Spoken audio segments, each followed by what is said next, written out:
and they're like, if this is going to cause bad PR, I am not touching this thing. Like anything that's going to expose them to financial risk, they will flee. And that's just what lawyers have always done. That's how they've approached cases forever. It's the same thing, by the way. Like, let's say someone has a legal claim that they want to press, and a lawyer's like, I don't want to take a case. Just regular person walks in the door. I had this with my wife's grandfather. He had surgery to remove a piece of his colon, and because it was gangrene near the end of his life, and then they ended up cutting out another piece of him and another piece, and it was just kept spreading. And it seemed like it was such obvious medical malpractice, and everyone that I spoke to, he ended up dead within like a month. And it seemed like such terrible malpractice the way they handled his case. And when I tried getting his estate counsel to actually press forward on the claim, every lawyer is like, yes, this seems like incredible malpractice, like that's ridiculous that he went through like 7 surgeries during the last month of his life, every time removing another organ from his body, and it seems like it's incredible malpractice. And yet at the same time, none of them wanted to touch it. And they were like, it's going to cost us. And in medical malpractice, we have to put up not just a doctor who's a specialist, but it has to be like the specialist of the specialist in order to successfully proceed with that. They cost, instead of being your typical $5,000 to $10,000 for a doctor who's going to testify as a forensic scientist, they end up charging $50,000, $75,000, or it could be hundreds of thousands of dollars for their testimony. And when you're talking about an older man like this, we know our expected financial return on this case is much, much lower than if it was a young person. That's just the way the math works. So they're like, and since we'd be working on contingency, it's not worth it to us, because even if we end up getting a $500,000 victory, we're going to end up having to invest $400,000. It's not worth it to us. So especially in medical malpractice, you got to pay a lot of experts. That's what I said. That's exactly what I was talking about. The medical malpractice experts are incredibly expensive. Yeah, so, not to mention the time you spend doing it yourself. Right, you have to get compensated for that, right? Mm-hmm. I mean, all the hours you're putting in, you have to get compensated. Like, why would I want to touch this case instead of handling different cases where I can actually make more money out of it? So in that sense, it's not really. It sounds unfair, but it's as far as if you're looking at fairness for everyone involved, you can understand that hey, they're not obligated to be a slave here to work for something that they don't want to do. So, an anti-Semitic question, of course: cold water and thermal transfer hot water. What is with all the kosher questions? Is there kosher hot water, or after system diagnostics could have been less? I don't know what you're getting at here. Cold water and thermal transfer cold water in, thermal transfer hot water out. Okay, so you're cooking water. Is there kosher hot water, or after system diagnostics could have been less? I'm baffled. I don't understand. I think he's a plumber and he's trying to make a plumbing joke, and I don't get it.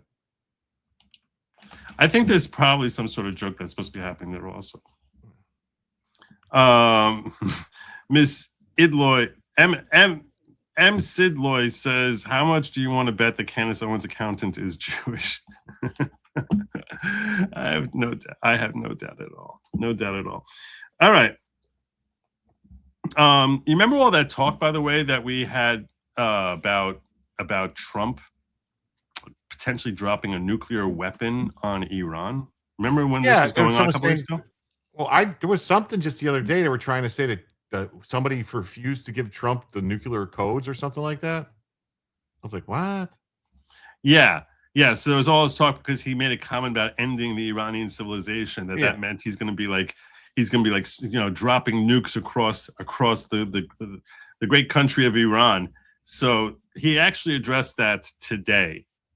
He actually addressed that when he was in a press conference earlier today. Would you use a nuclear weapon against Iran? You posted on Truth Social a few weeks ago. We don't need it. Why do I need it? Why would a stupid question like that be asked? Why would I? A stupid question from a stupid person. What a retarded question. Why would I be dropping nuclear bombs? Why would I use a nuclear weapon when we've totally, in a very conventional way, decimated them without it. No, I wouldn't use it. A nuclear weapon should never be allowed to be used by anybody. Would you use a nuclear? A nuclear weapon should never be allowed to be used by anybody. That's the man I voted for. Right there. Right there. You saw too that the Navy, the Secretary of the Navy was fired, right? Yeah, I saw something about that. I think I know what that's about because Trump made a comment about it. I'm not trying to interrupt, but no, Trump it's made okay. a comment about it Give something you want to share. Go for it. About building ships and stuff. So he did. There was a report that came out like 2 days ago. I did covered on my show about the Navy that he came out and said like, yeah, we're going to re-looking at this Gerald Ford aircraft carriers. They're too expensive. We're gonna cut it back. We're gonna have aircraft carriers, but we're gonna just way too much money to spend on aircraft carrier. We're gonna get rid of this, get rid of that. And I think that pissed off Trump. He's like, no, I like those aircraft carriers. They're supposed to be the best there is in the world. Yeah. So I think that's what happened. Like he shouldn't have opened his mouth. Well, getting rid of the aircraft carrier, the new aircraft carriers. Like, what are we going to do? We're not going to have new aircraft carriers. We're going to stop construction and go back to old stuff. Yeah, I think he gets very frustrated when it comes to folks asking him questions about the military. But anyhow, I want to get into like the thumbnail story that we were talking about with respect to the Iran with Trump's claim that he saved 8 women who were scheduled to be executed by Iran. So it's not. I'll come back to him. I'll come back to that super chat soon. Okay, I think I understand what's going on now. He's a plumber. He went and did put in a hot water heater, did some work on a hot water heater, and they're telling him that it's not kosher, so they're not going to pay him. Let me try to knock this off now. Is there an actual religious reason or is somebody threatening civil action to avoid paying me? So what I will tell you is this. So what did he describe? He said he's saying cold water in, thermal transfer, hot water out. Is there a kosher hot water, or after system diagnostics could have been less? So I'm a little bit confused.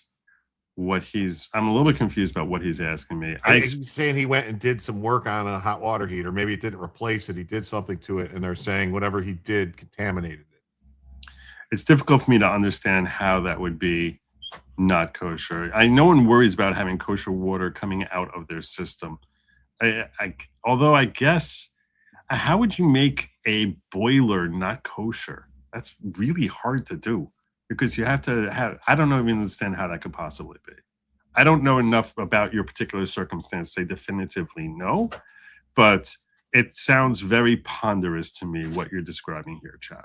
That's what I'll give you. Because like I said, the traditional way that something would become not kosher, water would become not kosher.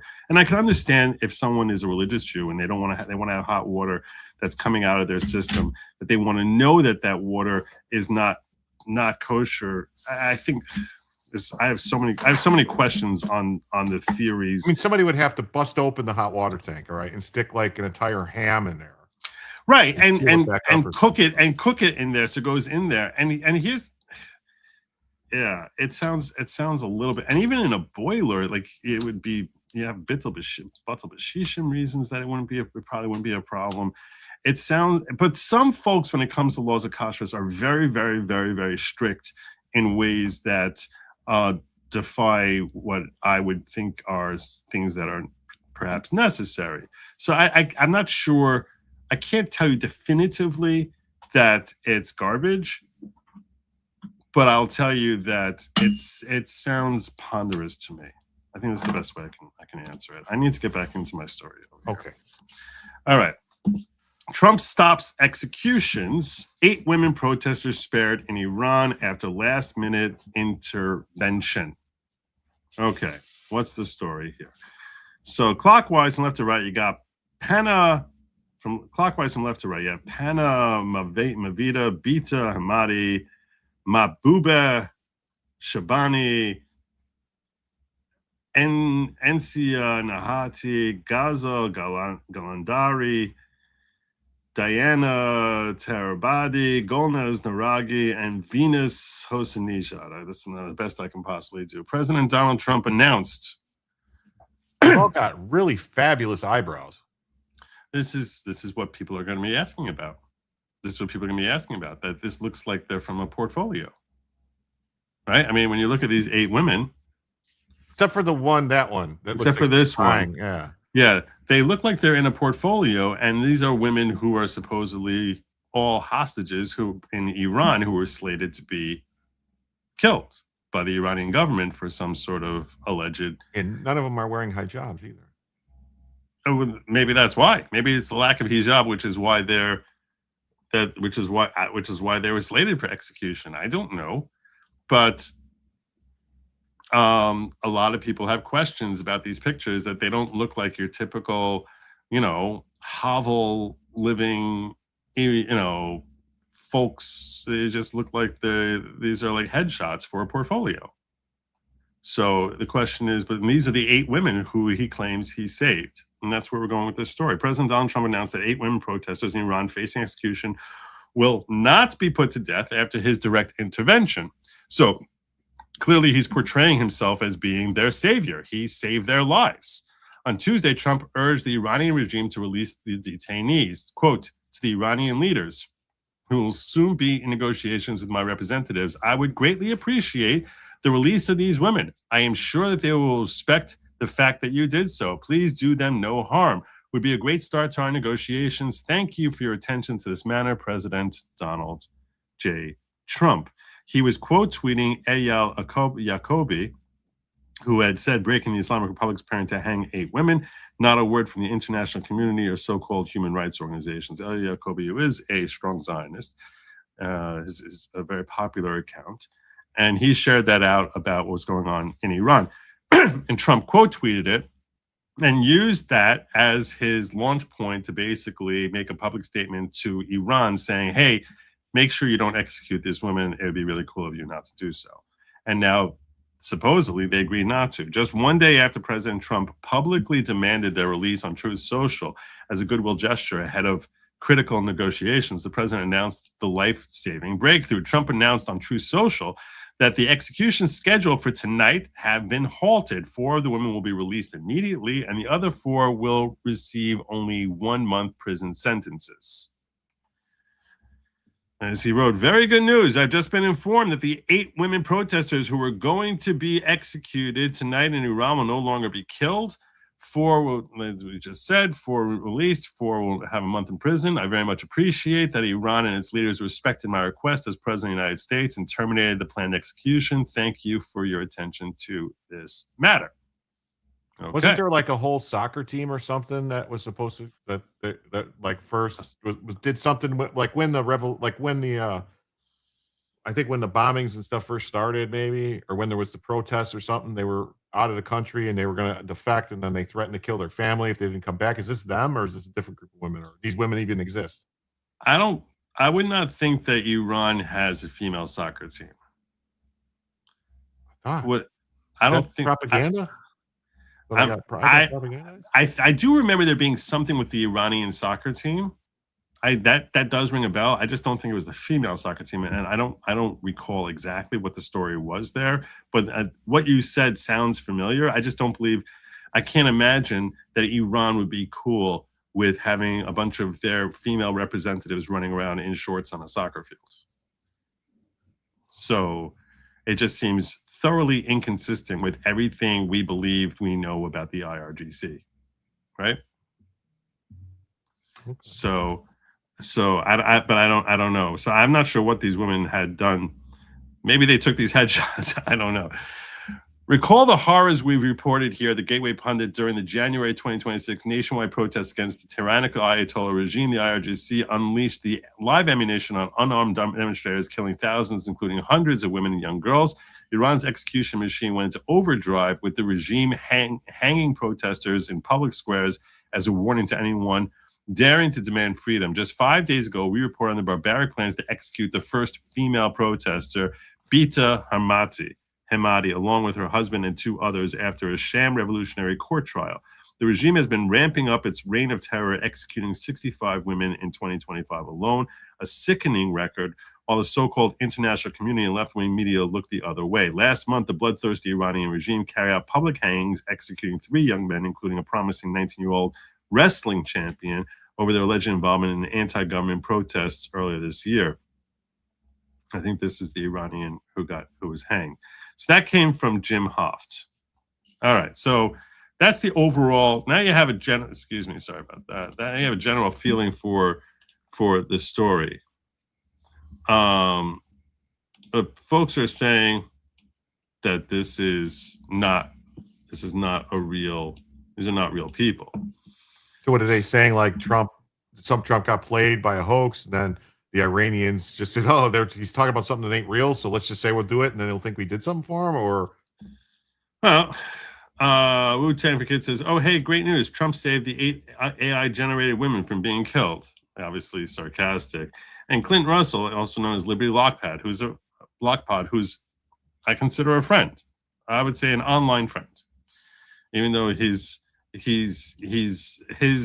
alliances are a little bit more woke righty than mine are.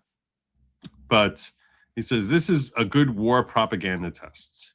Do you see this and think, wow, Trump saved these women from the evil mullahs? Or do you read this and go, wow, 8 near model level Iranian women wearing makeup and no hijab. This is probably AI generated. The war must be going really badly. So he frames this as an either or, which I think is a little bit ridiculous. Because I think I can come up with 100 different other possibilities. Not that the war is going badly. I can think to myself, okay, and here's, Daniel, he's quote tweeting Daniel Alvarez saying, reminder, Trump saved 8 innocent women from being murdered today. My question is, where are all the feminists congratulating him? And Liberty Lockpod, Clint is saying, are you crazy? Like, do you really think this happened? And I'm gonna actually throw this out as, before we go any further in this story, and I am gonna throw this out as a poll. Do you think it's real, or do you think is it real or is it fake? That's really the ultimate question here. That is the ultimate question. So let's make this a poll. Start a poll. And I actually asked this question to my community when I put notice of this. Are the 8 women that Trump claims to have saved real people? I'm just going to leave it as a yes or no. Okay. I'll just leave it like that. And I'll ask you in the ghetto to weigh in with that. There is an Iranian soccer team. They did try to get asylum in Australia. Female, yes. Really? Yes, and only 2 of them remained. The other 5 went through their claims and went back home. So I don't know. Might some of these women be them? I don't know. I'm surprised. Yeah. I'm actually surprised.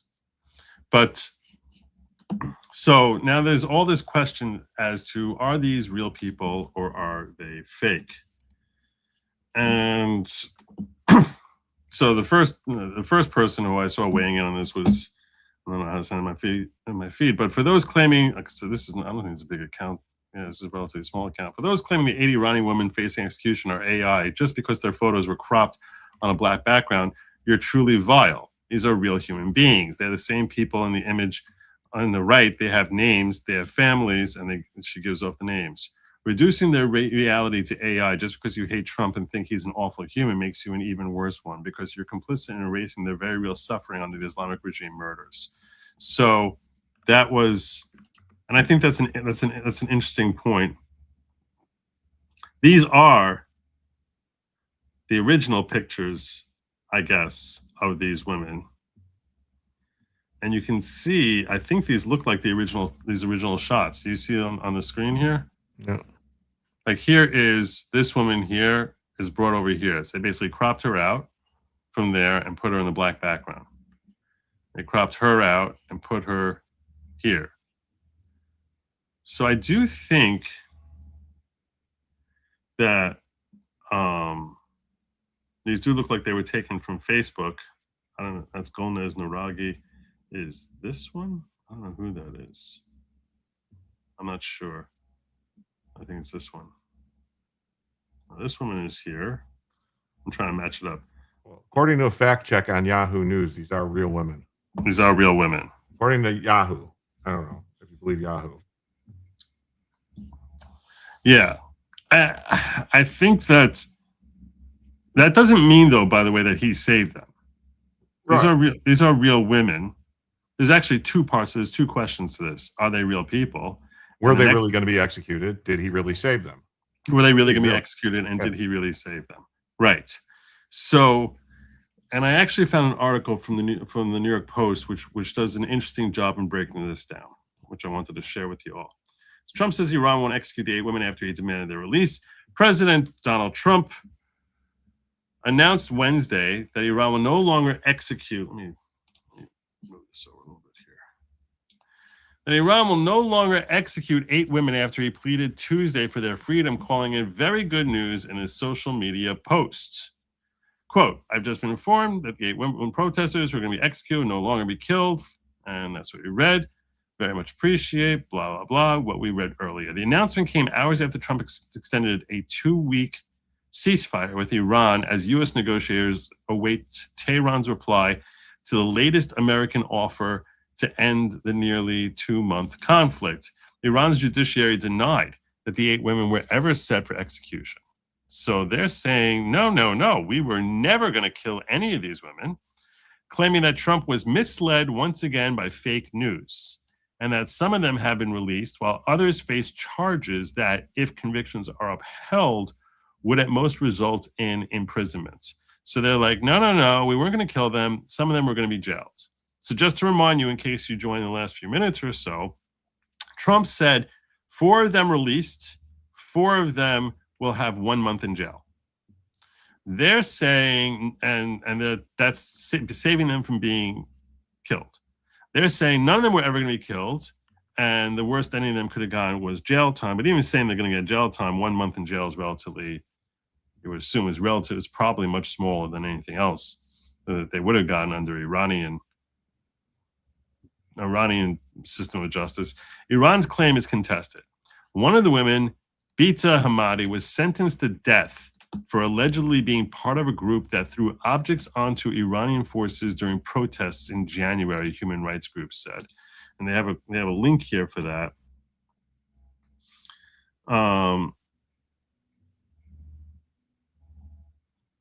Where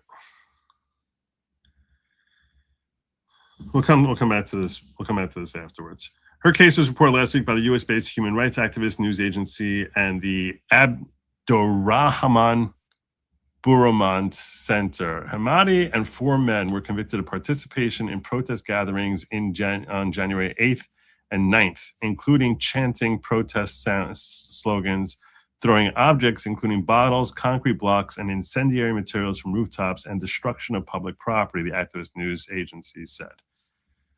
However, 2 of the 8, Golnaz Naragi, 37, and Venus Hoseneja, 28, have been out on bail since late March, according to Norway-based Iran Human Rights Organization. So when he said 4 are being released, that it could be that there really were only 6, not 8, and 2 of them had already been released. And Trump was reliant on Eya Yacobi, who made the claim that there were 8 women who were scheduled to be killed, and really there were only 6. So that's my first thought is like, okay, so he finds some poster who says 8 women are going to be hanged, and some of them are scheduled to be hanged, some of them are scheduled to be killed, some of them are scheduled perhaps for other forms of punishment. Some of them may have been, I don't know if they're out on bail. Out on bail doesn't mean you're free. Out on bail just means, you're walking free today, but looking at potential punishment in the future. Iranian dissident Masih Alinajah, who lives in the U.S., publicized the cases of the 8 women, tweeting their names and photos and specifying which 4 were believed to be sentenced to death. So let's pull that up over here. I mean, why are we doubting? Why are so many people doubting that Iran would execute 8 women? They killed 40,000 people in the fucking streets, people. Come on. Yeah. No, more. I agree with you. I think that it's your classic Trump cynicism, which motivates people to say, there's no way he could have actually saved someone. So these 4 women received death sentences simply for demanding freedom in Iran right now and sitting in prison waiting to be hanged. Where are the left and the liberal in America? Why are the leaders of feminist movements so quiet? Where are the progressive leaders? So let me get this straight. When I asked Kamala Harris to condemn what's happening in Iran, people said I was being too radical. Too radical? Women are being hanged. Teenagers are on death row, and I'm the radical one, not the Islamic Republic. So let me ask again, where are you, AOC? Where's Ilhan and Michelle Obama or Elizabeth Warren? You can write 10 threads about Trump before breakfast, but somehow you can't find 10 seconds to ask the regime to stop execution in Iran. So these are the 4 women who were supposedly slated for death. This woman here doesn't look anything like. You can see how it's like, okay, those photos that we got seem to be very AI-enhanced versions of these women. And I think that's likely what happened. I think what likely happened is perhaps there was an objective of misleading. Perhaps there was a good faith objective of trying to motivate people to feel sympathy out of recognition. If you're going to want them to make them look as pretty as possible because people are going to be more sympathetic. Precisely. I mean, precisely. That's bad, but it's the reality. It's the reality, right? So some people might have been like, I can save this woman's life if I use a little AI to touch up her nose and her smile so that she looks a little better than she does in this picture here. Take her mustache, move it to her eyebrows. Yeah. Exactly. So, soften this woman up a little bit so she looks like a little bit more appealing and basically using that to try and save their lives, right? So if that's in fact what they did, I don't think that that's a terrible thing. It would explain why so many people are like, this is AI, and that's because the picture itself may be AI. But then saying that because the pictures are AI, that makes this story fake is pretty mutton-headed. Like, what are you crazy? Like that's your whole attack? Does that mean he didn't save any of these women?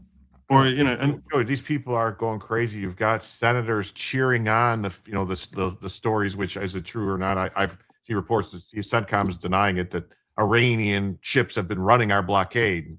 Yeah, you go, Iran. It's like, you're a fucking U.S. senator. What are you doing, dude? Yeah. Like how sick in the head do you have to be rooting against American forces? Like, you're really deranged. This is her talking to Kamala Harris, I think. I am tired of seeing some politicians here in America, especially this is she's going with the whole Amelia Bedelia look here. Democrats making this about their own politics, scoring political points like Kamala Harris. Suddenly, she kept quiet about the massacre. Suddenly, she found a voice condemning the targeted military strike against the killers. So when ordinary people get massacred, you don't have any problem? Who are you? Donald Trump has dragged us into a war the American people do not want. He has put American troops in harm's way. I unequivocally oppose this war of choice, and everyone should. And the bottom line, when it comes down to it, is that if we want to stop Donald Trump with this random decision that he has arrived at, then Congress must act, and Congress must act immediately. The American people do not want our sons and daughters to go into this unauthorized war of choice, and I unequivocally oppose it. Do you think she will ever hold public office again? No, never. And this whole thing about war of choice. Well, what about Libya? What about Syria? What about Iraq, Afghanistan? I mean, we had a choice to go to those wars. It wasn't like someone was holding a gun to our head. I like how you asked that question. I want to ask you a question. Okay. Be real with me for a moment. Okay. You think that a lot of the public, it's like there's certain third world countries that were just like, those are throwaway countries. And then there are other third world countries who are like, no, that's a serious country. In other words, and I sort of get this vibe that like when it comes like the American conscience, Libya is like like they don't think about Libya nearly as much as they'll think about Iran. It's almost as if like that doesn't make any sense, because anybody who knows anything knows that Libya under Gaddafi was actually doing quite well. I'm simply saying I understand, but I'm saying that's just people that don't know anything. They because these are people that support anything that's against the U.S. That's all it is. It wasn't Rosanna, but that was an Amelia Bedelia hair look that she was going with. Do you understand what I'm saying? Where people are basically like, you know, they don't think about Libya, they don't think about Ghana, they don't think about many of Yemen. There's certain countries that they never going to think about nearly as often as they're going to think about India, which is also a third world country, but like they just sort of like becomes more of something that this feels like America is engaging in, like that messing with them is like a more serious undertaking that is something that more Americans should feel troubled by than Libya. Kind of like, you know, when we had the whole Falkland Islands thing back in the 80s, it's like everyone's like, I don't know what the hell that is.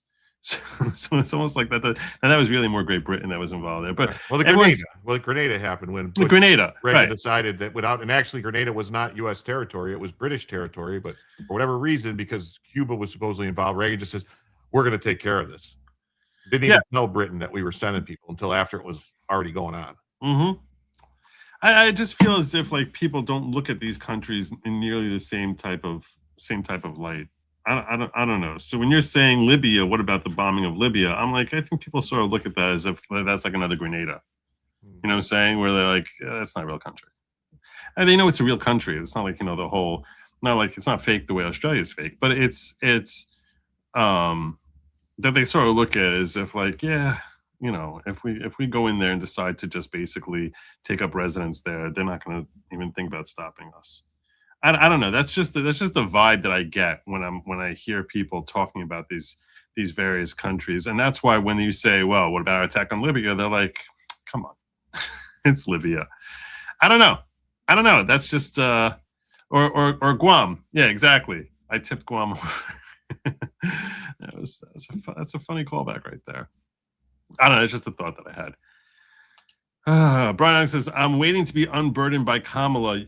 You're going to have a little bit of a wait there if you're hoping to be unburdened by Kamala, because she's not going to be helping people, unburden people for a while. I don't think she's ever going to win an election anywhere ever again. She might win somewhere in California if she's so inclined, but I think she missed her shot. She should have ran this time if she wanted to be governor of California. Well, yeah, you're probably right about that. You're probably right that if she was gonna run for governor, if she was gonna try and get anything. But I think she's deluded enough to believe that she has presidential aspirations in 2028. And Lord knows, I hope to hell she runs. I hope she runs. But she can run. She's not. I don't think there's any way she survives a primary. I mean, and it's true. I do dread listening to her talk because, you know, she's no less grating than Laura Loomer is, arguably far more grating. But yeah, I really think that she's not anything to be afraid. I can't imagine how she wins because she's such an obvious joke that, yeah, I can't really take her very seriously. So anyhow, moving on. This next story came from my good friend here, Jim Satala, who shared this with me, and I have some thoughts on that. And this is about what's going on in Canada. So here goes. Americans with Canadian grandparents, great-grandparents. So grandparents or even great-grandparents can now claim citizenship under expanded law. So, you know, all those people are always talking about how they're going to move to Canada? Well, now a lot more of them are actually citizens of Canada. Millions of Americans are pursuing Canadian citizenship after a law that took effect in December made the process significantly easier for people with Canadian ancestry, prompting immigration lawyers on both sides of the border to report a surge in applications. This is just astonishing. Canadian Bill C-3, which went into effect December 15th, allows anyone born before that date to claim citizenship if they can prove they have a direct Canadian ancestor, a grandparent, great-grandparent, or even a more distant relative. Previously, Canadian citizenship by descent could only pass down one generation from parent to child. Under the new law, descendants of Canadians are already considered citizens and need only to apply for a certificate of citizenship to formalize their status. You're already a Canadian. Are you Canadian now under this law? I might be, actually. Any of your great-grandparents Canadian citizens? I think one great-grandparent was. There you go. There you go. You I'd can have now to look. become, you can just snap your fingers. But I think I'm wondering here, doesn't this mean that if that was true, I could vote in Canadian elections? Yes. Couldn't that really swing the election? Couldn't that really screw them over big time if Yes. 40 million Americans decide, yeah, we're not voting for you anymore? Yes. You can vote for Polyev.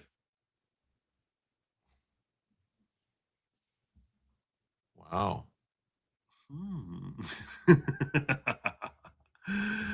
Oh my God. I'm like, this is a crazy, crazy law to pass. You have to be insane. Now, I'm wondering if someone signs up for citizenship, what that does to them tax-wise. But that's because, they might have some weird thing. If you're a citizen, they can tax you wherever you are. You have to think about the tax consequences. Yeah. So I don't know that I would recommend it. They'd be like, hey, you're a Canadian citizenship. You got to but you're Canadian and you're considered to be one your whole life, said immigration attorney Amandeep Hayer. Amandeep. Okay, I'm going to ask you this. Male or female? Amandeep? Or you can be a man. It's got to be? A man. Yeah, it's not Amanda. It's Amandeep. So that's Amandeep. Amandeep. My name is Amandeep. Amandeep? My name is Error, and I come to tell you. All right. Well, he's a man deep. Machine is broken. A man deep. I'm just gonna call him a man deep. A man deep Hayer who advocated for the law in the Parliament of Canada. Oh my God, this might be fake. A man deep in hair.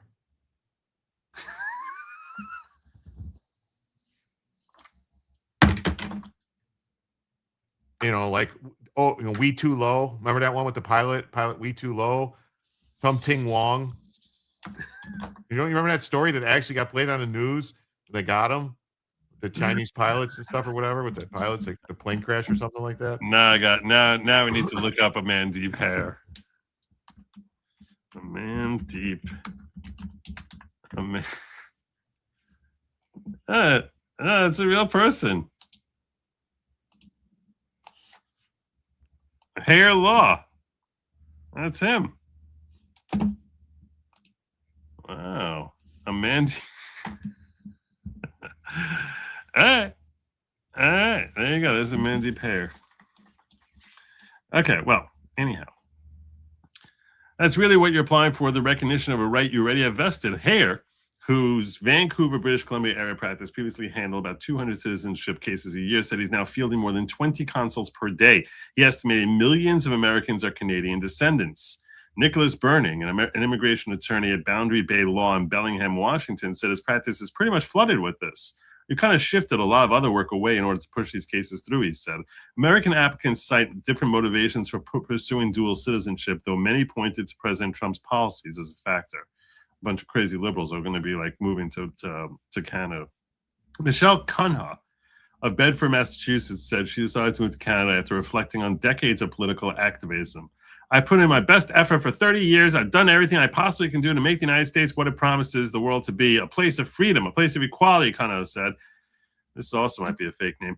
But clearly, we're not there, and we're not going to get there anytime soon. I don't know. It looks like we're much closer to that than we've been in a long time.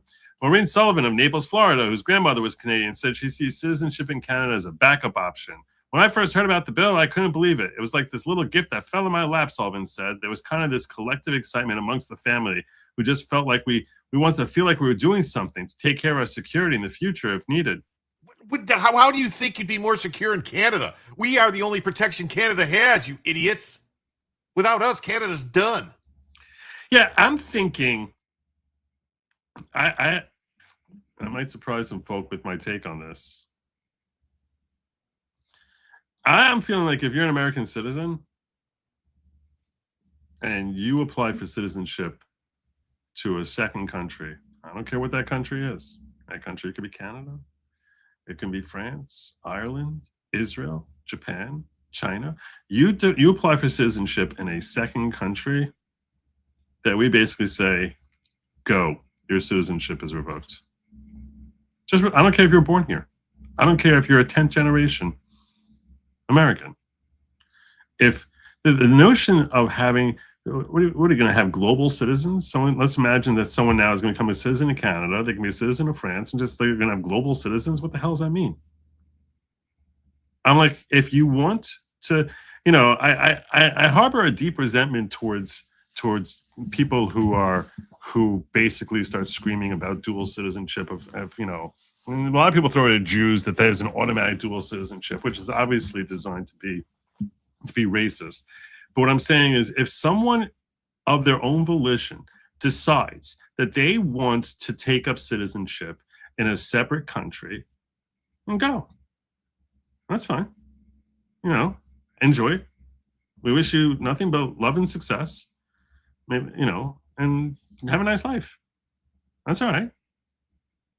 And if you can't look at American citizenship as that America is your home and that you want it to be your home, if you can't appreciate the generous gifts that are afforded to you as part of being an American citizen, if you cannot appreciate that sufficiently that you feel you need to take up citizenship in a second country anywhere on the globe, send them there. Go. And I don't know why this is. I think that people. I think some people might be surprised to hear me say that, but I'm just like, why are we catering to people who basically can't decide?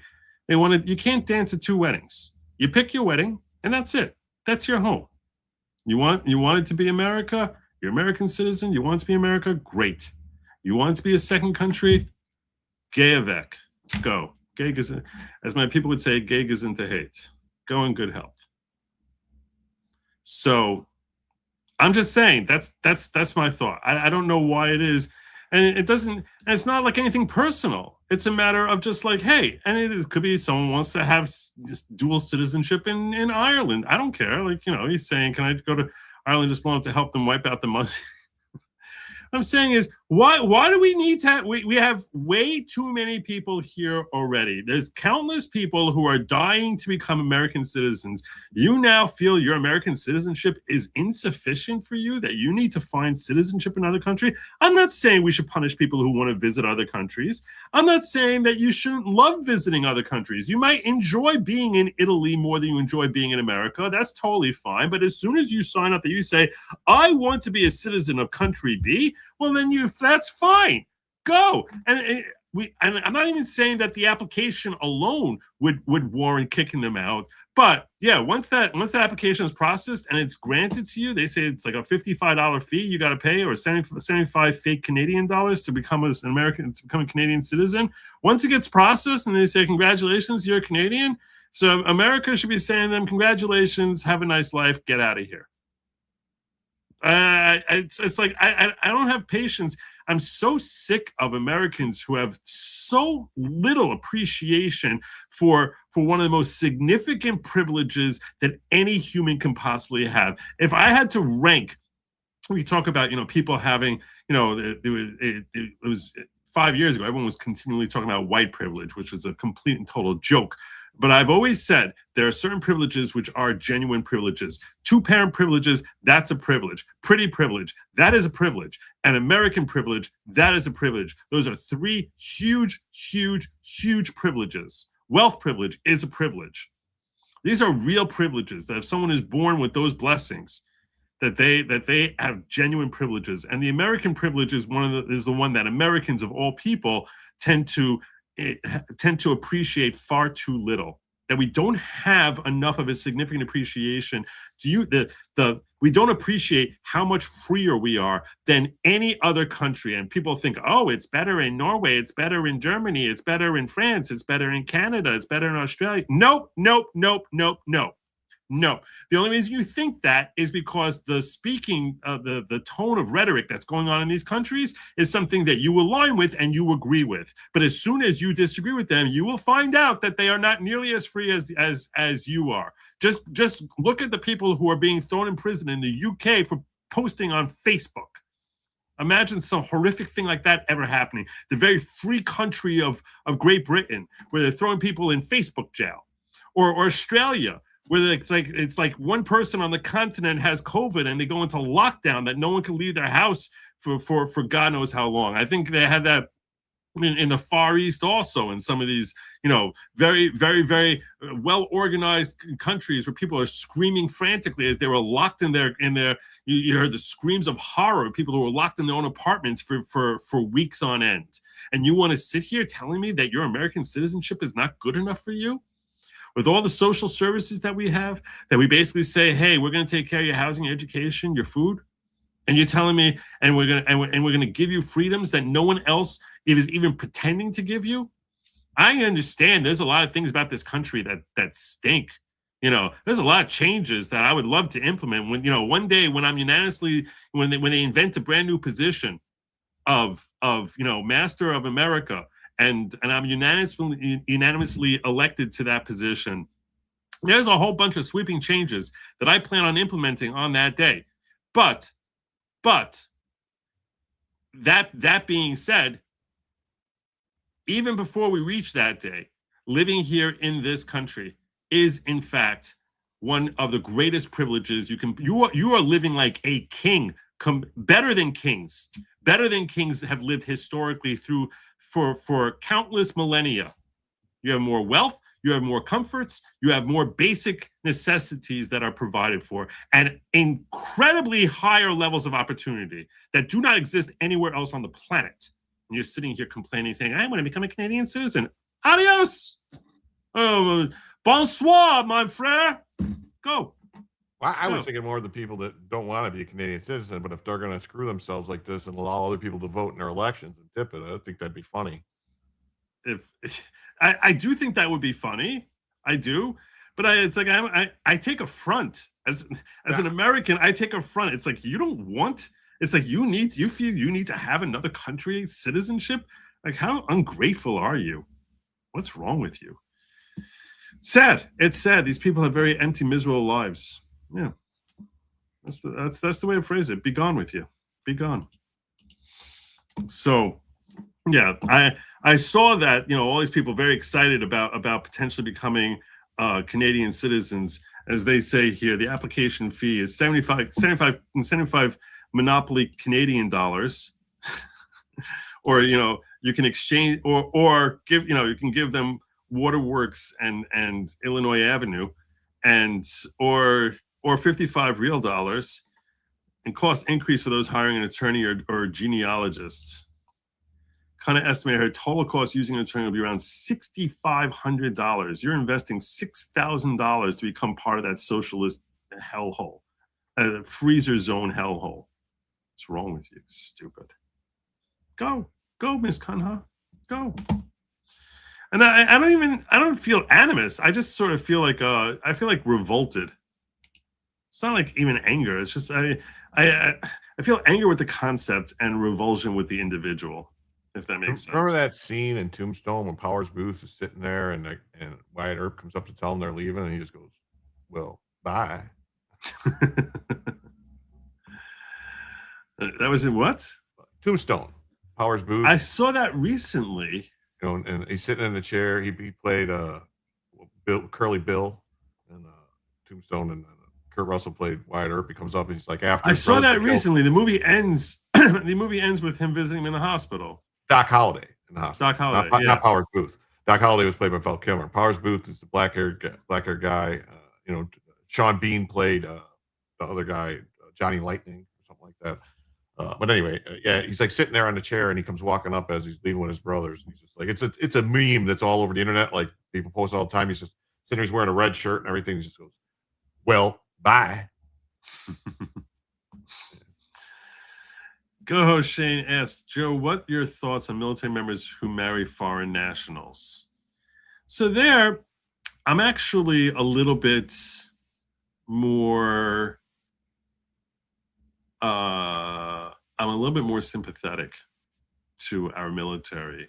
You station someone thousands of miles away on a different continent and leave them there for months, years on end, and they end up forming some sort of relationship with one of the locals.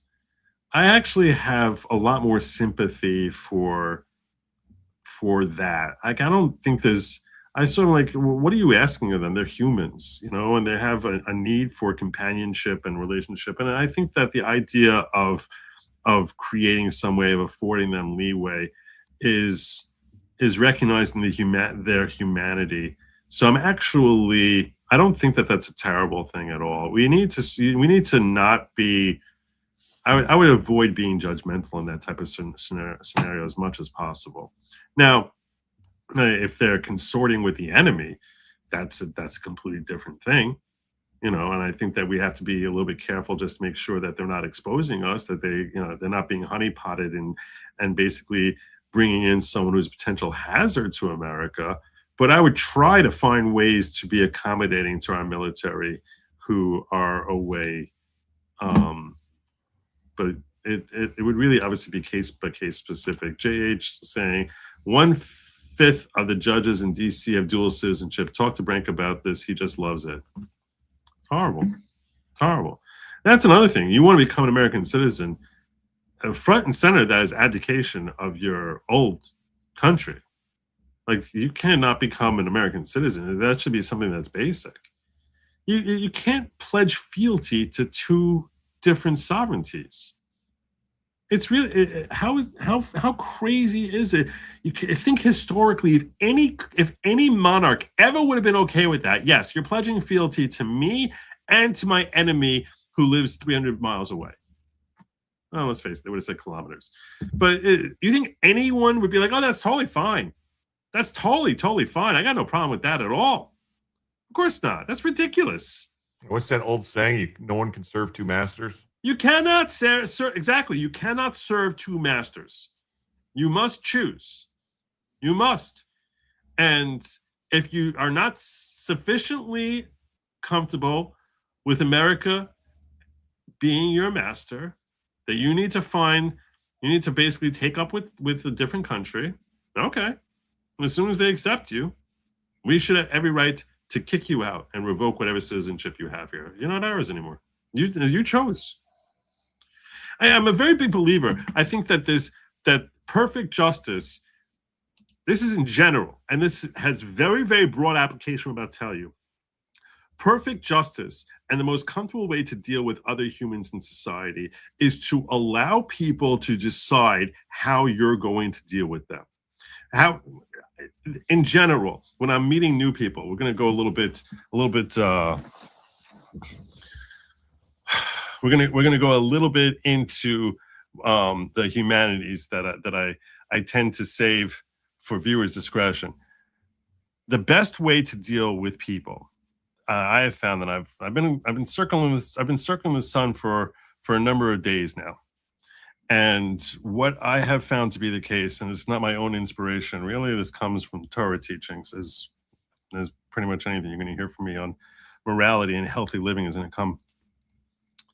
The best way to deal with people is to let them decide how you're going to deal with them. You start off in a place of giving them grace and saying, I'm going to assume that people are good and moral and treat them as if they're good and moral. And I'm going to treat them with kindliness. And I'm going to try and be as hospitable as I possibly can. I'm going to try and extend myself as much as possible.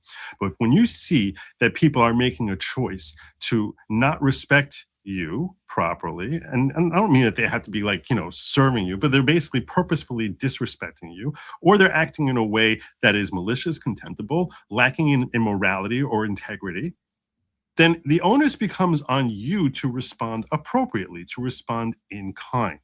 So, and you're a fool if you don't approach them from that perspective. And that's why when it comes to this American citizenship thing, I'm like, look, I'm not trying to chase you out of the country. You're an American citizen. You want to stay here. That's fine. When you make a choice, that choice has consequences. It's not just you get the benefits that you get to be like, oh, I'm going to have my cake on Tuesdays, and I'm going to have my crullers in France on Thursdays, and then I'm going to go up and have my Canadian bacon on Sundays. This is not the way life works. I mean, you can sit there and go to a fancy restaurant and pay for that, but I'm saying is that you want to basically choose who you are. There are consequences that come with that. So I think that people should have the freedom to make choices, and you should have the freedom to make choices, but those choices should have consequences. You cannot serve two masters, as we said. You can't dance at two weddings. You have to choose. And once you make that choice, then most decisions flow from your choice. You make a choice, and now what flows from there are results and repercussions should flow from that. And that's why when someone makes this choice, I'm just like, okay, all right, okay. It was nice knowing you. Well, sell your house. These people make me sick. Dual citizenship judges. Are you kidding me? Well, what if we go to war with your country? So now, doesn't make any sense. None of this makes any sense. Gets me very, very upset. Where are we at? I think that's all I had on this particular topic. Yeah, there wasn't very much on it. Really, it was just a throwaway thing. Like, oh, look what they did. Yeah. I'm not landing the plane. We're just barely getting started, Tony. We're just barely getting started. You kidding me? The next story up over here that I have is the U.S. Postal Service. I wanted to. Fresh person. We've had a lot of. I hear something I don't want to. No, they. I heard it too. It was Trump. It was Trump. Yeah, it was this link that I popped over. I just don't trust. I don't trust Fox News. I hate them. I was trying to see how Fox News works when it's on Brave, like if it's less annoying. All right. Let's go to the U.S. Postal Service story that I wanted to cover for you all. We'll move onward. 37 Senate Democrats urged the U.S. Postal Service to refuse Trump's vote-by-mail executive order. Okay. Now, you may recall, and we covered it here on this show, that Donald Trump signed an executive order, which was basically explaining how he's compelling states to turn over their registration information so that they can get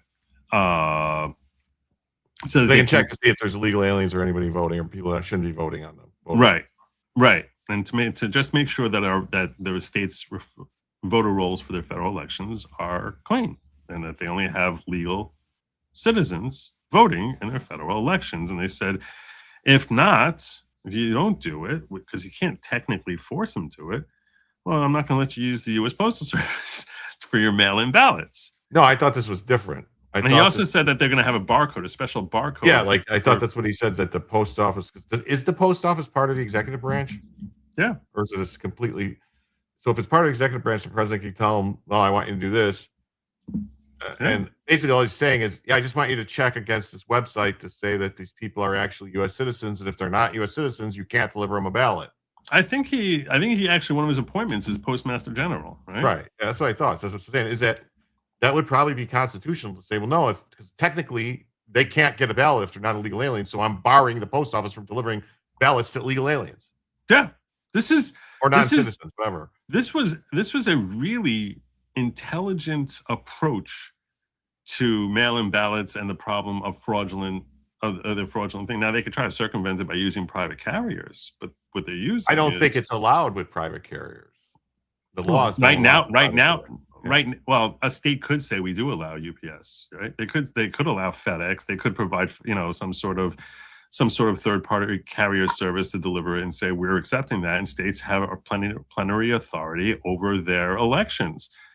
But, well, I'll get into that more as we cover this story and statements from Chuck Schumer. Especially because of the headline, where they're not saying, oh, we're going to sue and stop this. They're saying, hey, post office, don't do this. Please ignore him. Yeah. Well, there's a suit going on. There's a suit as soon as he issued the executive order. You knew there was going to be a suit. Under the order by Postal, so there's 37 Senate Democrats urging the Post Service to refuse Trump's vote by mail executive order. Under the order, the Post Service would be prohibited from transmitting mail-in or absentee ballots to any voter not enrolled on the state's eligibility list. All right. 37 Senate Democrats sent a letter on Monday. We're going to look. How long is that letter? I haven't read the letter yet. 6 pages. That's pretty long. Oh no, it's only 2 pages. It's just a bunch of signatures. All right, that's something I may get to. Okay, so 37 Senate Democrats sent a letter Monday to the U.S. Postal Service Board of Governors calling on the agency to refuse to implement a March 31st executive order that directs the USPS to use state submitted lists to determine which voters may receive mail-in and absentee ballots. The order specifically mentions U.S. citizenship as a key element for eligibility. Senate Democratic leader Chuck Schumer led the effort alongside 3 ranking committee members, Senator Gary Peters, someone no one ever heard of from Michigan, ranking member of the Homeland Security and Government Affairs Committee, Senator Alex Padilla from California, and ranking member of the Senate Rules and Administration Committee and Senator Dick Durbin, ranking member of the Senate Judiciary Committee. What? I've met him. Dick Durbin? Yes, I actually spoke to him. I always assumed he had bad breath. He's a real jerk. Is he? Yeah. Oh. Executive Order 14399, signed March 31st by President Donald Trump, directs the Postmaster General to initiate a rulemaking within 60 days establishing uniform standards for mail-in and absentee ballot processing. Under the order, the USPS would be prohibited from transmitting mail-in or absentee ballots to any voter not enrolled on a state-submitted eligibility list, which the order calls a mail-in and absentee participation list, meaning that the states would basically have to give to the post office a list of eligible voters, which they obviously don't want to give up, and that way we can check and see if they're actually U.S. citizens and whether or not they should be sending in their votes by mail.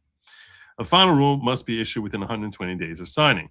The order also directs the DHS to compile federal citizenship records into state-by-state voter eligibility lists drawn from Social Security Administration and immigration databases and transmit those lists to state election officials at least 60 days before each federal election. So DHS basically is supposed to go to the state of Washington and say, hey, here's a list of all your eligible voters, and compile that. And basically, and then they can cross-reference it with the people who are actually registered to vote in the state of Washington. State of Washington, being a leftist state, obviously doesn't want to have to comply with that. They're like, oh, we want to recognize whoever the hell we want to recognize as being eligible to vote in our federal elections.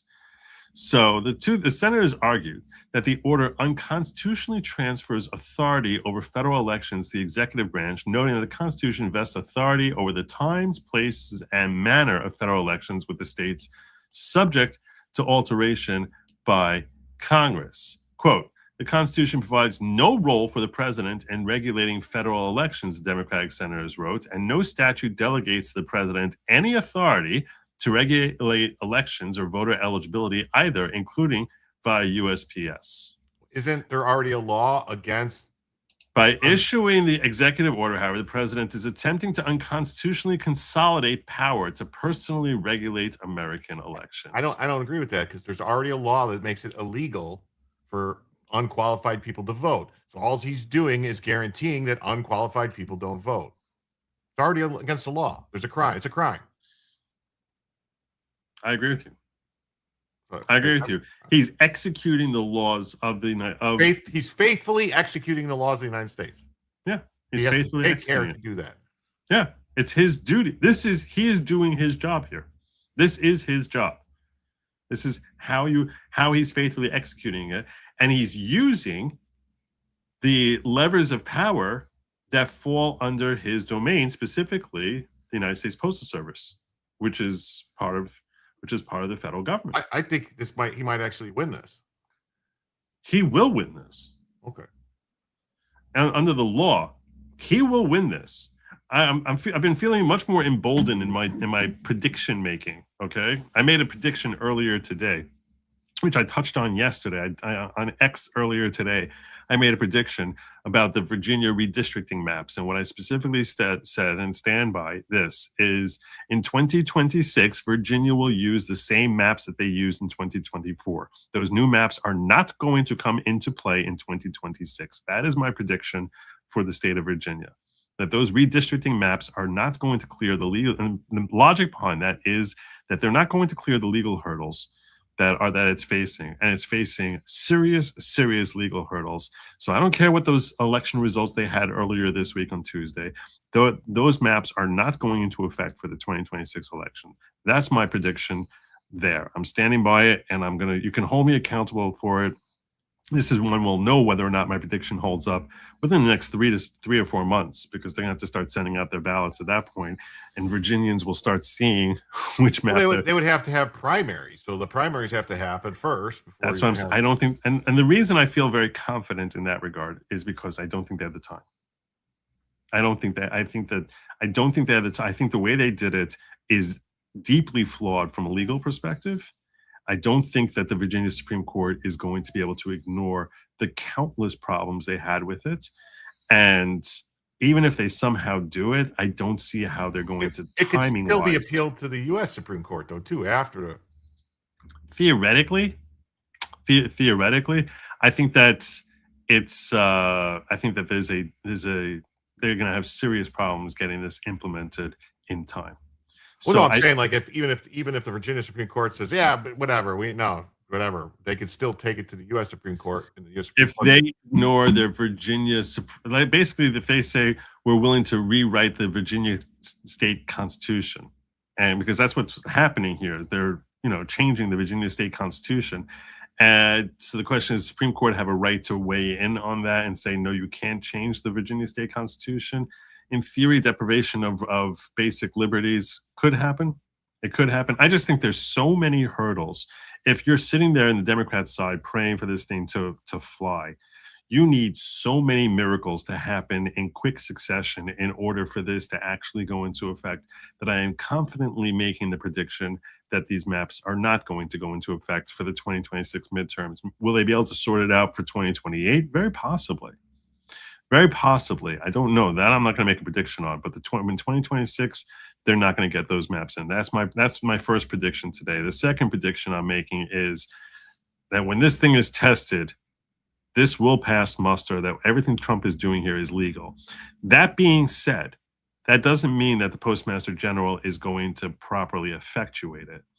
Postmaster General is one person who obviously has countless folks working underneath him, who many of whom may be your classic rhinos or leftists who have no interest in doing a proper job in actually vetting the mail to ensure that it's being handled properly. So the vast majority of people that work for the post office are Democrats, because they support the government and they want more government benefits, more government pay. They vote Democrat. That's why Virginia goes the way it does. That's why all around DC it's like that way. And you might even recall in 2020 when we saw all those ballots that were being thrown in those ballots from Republican areas that were being thrown in the garbage, which is what led a lot of MAGA to say, do not vote by mail because we can't trust the post office. So all of those concerns we had about voting by mail, that should be concerns we have about these ballots being processed. If, despite assurances from the Postmaster General that he's going to do everything he possibly can to comport with this executive order. So even if the executive order is legal and is binding, and you have a Postmaster General who presumably is willing to help effectuate it because he was appointed by Donald Trump, that doesn't mean that they're going to be successful in actually ensuring that it gets done. Now, you would think that with some cursory inspections during election season, they can see whether or not it's happening. But now you start running into some other problems. And here's some of the problems that I want to sort of just like look ahead to how things may unfold in the future. All right, let's think this through.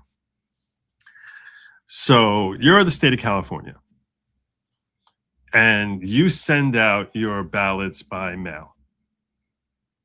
And Trump says they're not going to be delivered because you haven't comported with us. So we can't be sure that any of these ballots by mail are proper, right? Now, what ends up happening is you have countless random Californians who put their mail in their mailbox and try and send it back as their form of voting. Then you're going to basically have California come along and say, now you're going to disenfranchise these voters. They all think they voted and we're never going to get their ballots because Trump doesn't want to let his postmaster general, process these things. Like, what are we going to do? What are we supposed to do with this now? We need to get those ballots. They think they voted. We're not able to get their ballots because Trump is trying to disenfranchise voters and not enable these votes to come in here. So now what you have here is a situation where Trump is technically right, but his hand gets forced somewhat by a state saying, well, we're doing vote by mail. And now you have courts that are basically going to be put under pressure. In that scenario, you can see where judges will be like, well, I don't want people to be disenfranchised from voting just because, they were deceived by Gavin Newsom to thinking that this is a viable way to get it done.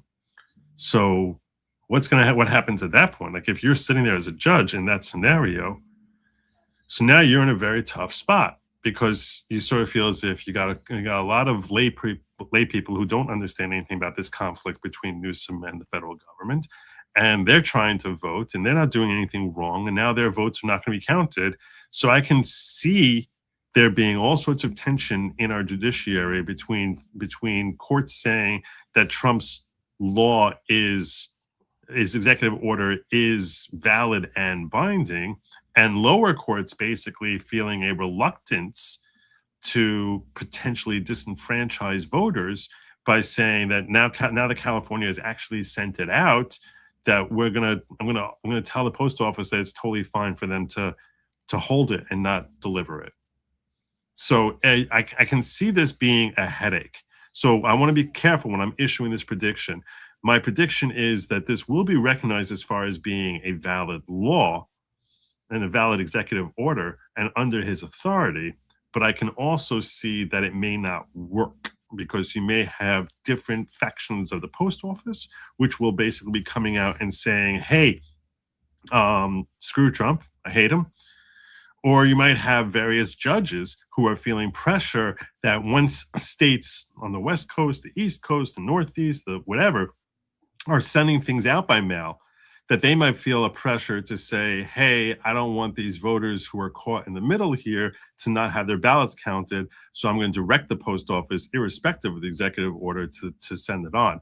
Now that raises all sorts of other questions as to how the hell can they disregard a scenario here where this Supreme Court in theory is saying it's a valid EO. And now they're saying, well, even though it's a valid EO, disregard the EO. It's a very quirky situation that you can see if you're sort of looking ahead to how events are likely to unfold. You can sort of see the collision course that we're headed toward as we get into the summer and election season. Here's a question for you, Joe. You've moved before, right? And gone to the post office to a change of address, right? Yeah. All right. They only it's like a year, I think, or whatever they do it. And then after that time, it's basically they just ignore it, and anything that comes ends up going to that original address anyway. That's why a lot of, I would say, ballots are gone to places where people don't live anymore. People say, I got all these ballots, like in California. This guy said, I got 17 ballots in my house. These people haven't lived here in 10 years or whatever. 15 years, 15 years, whatever. Could he order the post office to say anybody's ballot that goes to an address where you previously had a change of address and it's just expired, you can't send it there. You got to send it back. How would you enforce that? Well, they would just tell the post office. It would have to be somehow, because they know everything is. A lot of people don't know. Every piece of mail you get now is scanned. They take a picture of it. Every piece of mail. It's all digital. Really? Yes. You could get, like, every day I get a thing. It tells me what mail's coming. I see pictures of it. Really? Yes. Oh, I was unaware of that. Called informed delivery. But they do it for everybody. But you can. That's what I'm saying. It's everything when it goes through. It's just it's all pictures taken. I don't know how long they keep it for or anything like that. I think that's how they track all mails tracked. So that way, if I think they started doing that because of when people's mail, when the carrier would get the mail and throw it away. So that way, if your mail doesn't come that day, you can make a complaint and say, where is it? And they can go find the carrier. Where's the mail? Wow. We've had major advances in our postal service. Yeah. I mean, it's been a few years they've had that. So I don't know when it started or whatever, but I think that's probably why it came about, because of people complaining they didn't get their mail. Mm-hmm. So now formalize your question for me. Could the president order the post office to not deliver a ballot addressed to a person that you couldn't just say don't deliver it to a person if you don't have a register, have them that they're living there. But if you had a previous change of address where they changed their address and forwarded their mail and it just expired, the post office knows that this existed. They just only forward it for so long. They have a forwarding thing for so long, but they would be able to check that and say, like, yeah, this guy had a change of address 10 years ago. He hasn't lived there in 10 years. So my question is, if they had a change of address 10 years ago, so would they get a regular piece of mail that I sent there? Let's imagine you moved. Let's say, have you right now? Yeah, in your life? You would. If it doesn't matter. Like if somebody, like whoever, say you've lived in your house for 5 years. If right now, if you sent me mail to the address I lived in 20 years ago, it would get delivered there. Correct. And would not get forwarded to me, obviously, because it's more than a year. The system only tracks it for a year, I believe. Yeah. So in theory, you would think that Trump could try to circumvent this problem by basically saying don't, or cut off the magnitude of this problem by basically saying don't deliver to dead spots any mail that, like, I mean, he could maybe even order him like don't deliver ballots to places that aren't homes. Yeah, that's another way that Trump might try to stop this. Let's try and game plan this out, right? If you're Donald Trump, we're now playing the role of strategist for Donald Trump. The key thing would be to basically not process the mail on behalf of the state when the state sends it out in the first place. Instead of waiting for it to get to these people, you basically say, no, California, you're trying to send out these ballots by mail. We're not letting them go through by mail. So forget about people voting, and now they won't be able to come back in and say, hey, what about all these poor people who dropped in the mail and think it's going to be delivered? Instead of doing that, you'd be like, no, don't worry, we're holding all that mail. We're not delivering any of it. So John Smith, who's living at 32 Cuyahoga Lane in Los Angeles, isn't getting it. I think there's a problem, and this might just be a minor problem, but the problem with that would be that I believe Congress has established that they don't even have to pay for ballots. Okay. So that might, that the states don't have to pay. I think that they don't have to pay for ballots. What is that? What is that would mean Congress authorized states to send ballots through the mail. So there's no way he could just say you can't send the ballots through the mail. Oh, well, under the EO, if the EO is valid, then why can't he do that? I think that might save him the headache of, and let's be reasonable here also, right? Let's imagine you have John Smith, who's a genuine American citizen who normally votes by mail, right? Or who's sitting at home and is planning on voting in this election. So he basically would, you don't want him to drop his mail in the ballot, in the mailbox, think it's being delivered, forget about it, and think he's voted, when in actuality it's never reaching the state. Like, you don't want him to be in that position, right? Mm-hmm. So it's not like he's a woman. So that all tells us that the safest way to do this is to, that was a joke, by the way. The safest way to do this is to basically say, make sure he never gets that ballot in the mail in the first place. So if he wants to vote, he's going to have to go down there and vote. I think that's a way to do it. Is you basically say, look, state of California, any mail that's being sent by the state to any person in the state of California, we're just not going to deliver those. No, we're not delivering that at all. There was a good question in the chat, which is a good question. Could he tell this post office that treat all ballots as registered mail? You have to get a signature of the person who received them. He hasn't done that yet. I mean, Yeah, but could he in theory do that? I don't know. I don't know. I mean, you would think it's possible. It seems like it's the sort of thing that's under his purview. It's an interesting question.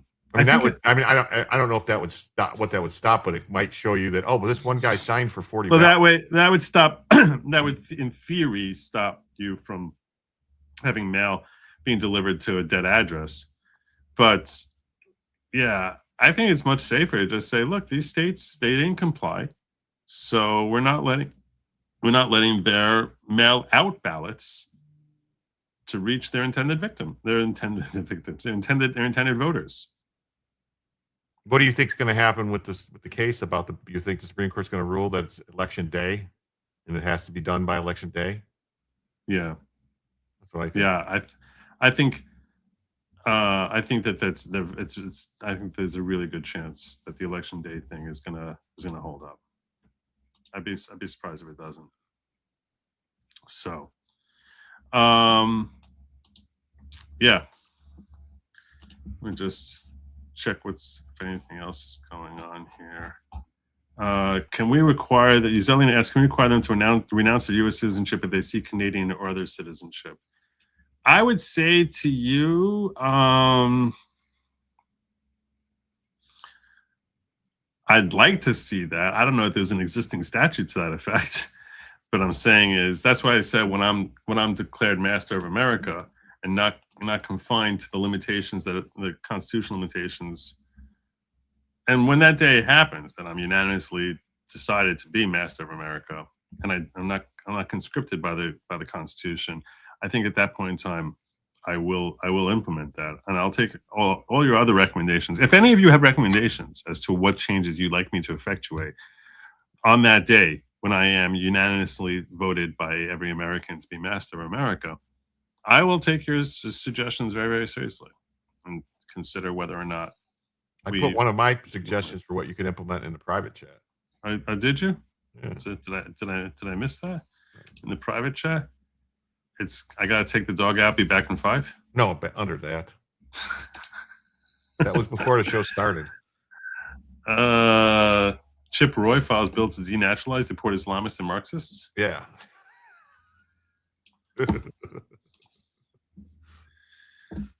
I don't think that's going to work legally. In fact, I don't know. It sounds good. If you didn't have to worry about the Constitution, you could implement it. I think that's already been decided to be unconstitutional by the court. Like they already said, you can't punish people for being communists, having communist beliefs. So I thought they excluded communists. I thought they excluded communists from the Civil Rights Act. What the heck is this? Outgoing U.S. Representative Chip Roy from Texas on Monday introduced a bill to denaturalize and deport individuals he argues are Marxists and Islamists, including the mayor of New York City, Zohran Mamdani, after which the bill is named. The Measures Against Marxism, Dangerous Adherents, and Notorious Islamists, Mamdani Act, would amend the Immigration Nationality Act to limit alien eligibility for admission and naturalization to enable deportation and denaturalization for any membership, affiliation, or advocacy of socialist, communist, Chinese, communist, Marxist, or Islamic fundamentalist doctrines, and for other purposes. According to the bill language, the law already includes communist or totalitarian, I don't know why I was struggling with that word, totalitarian parties or subdivisions or affiliates of a domestic or foreign entity.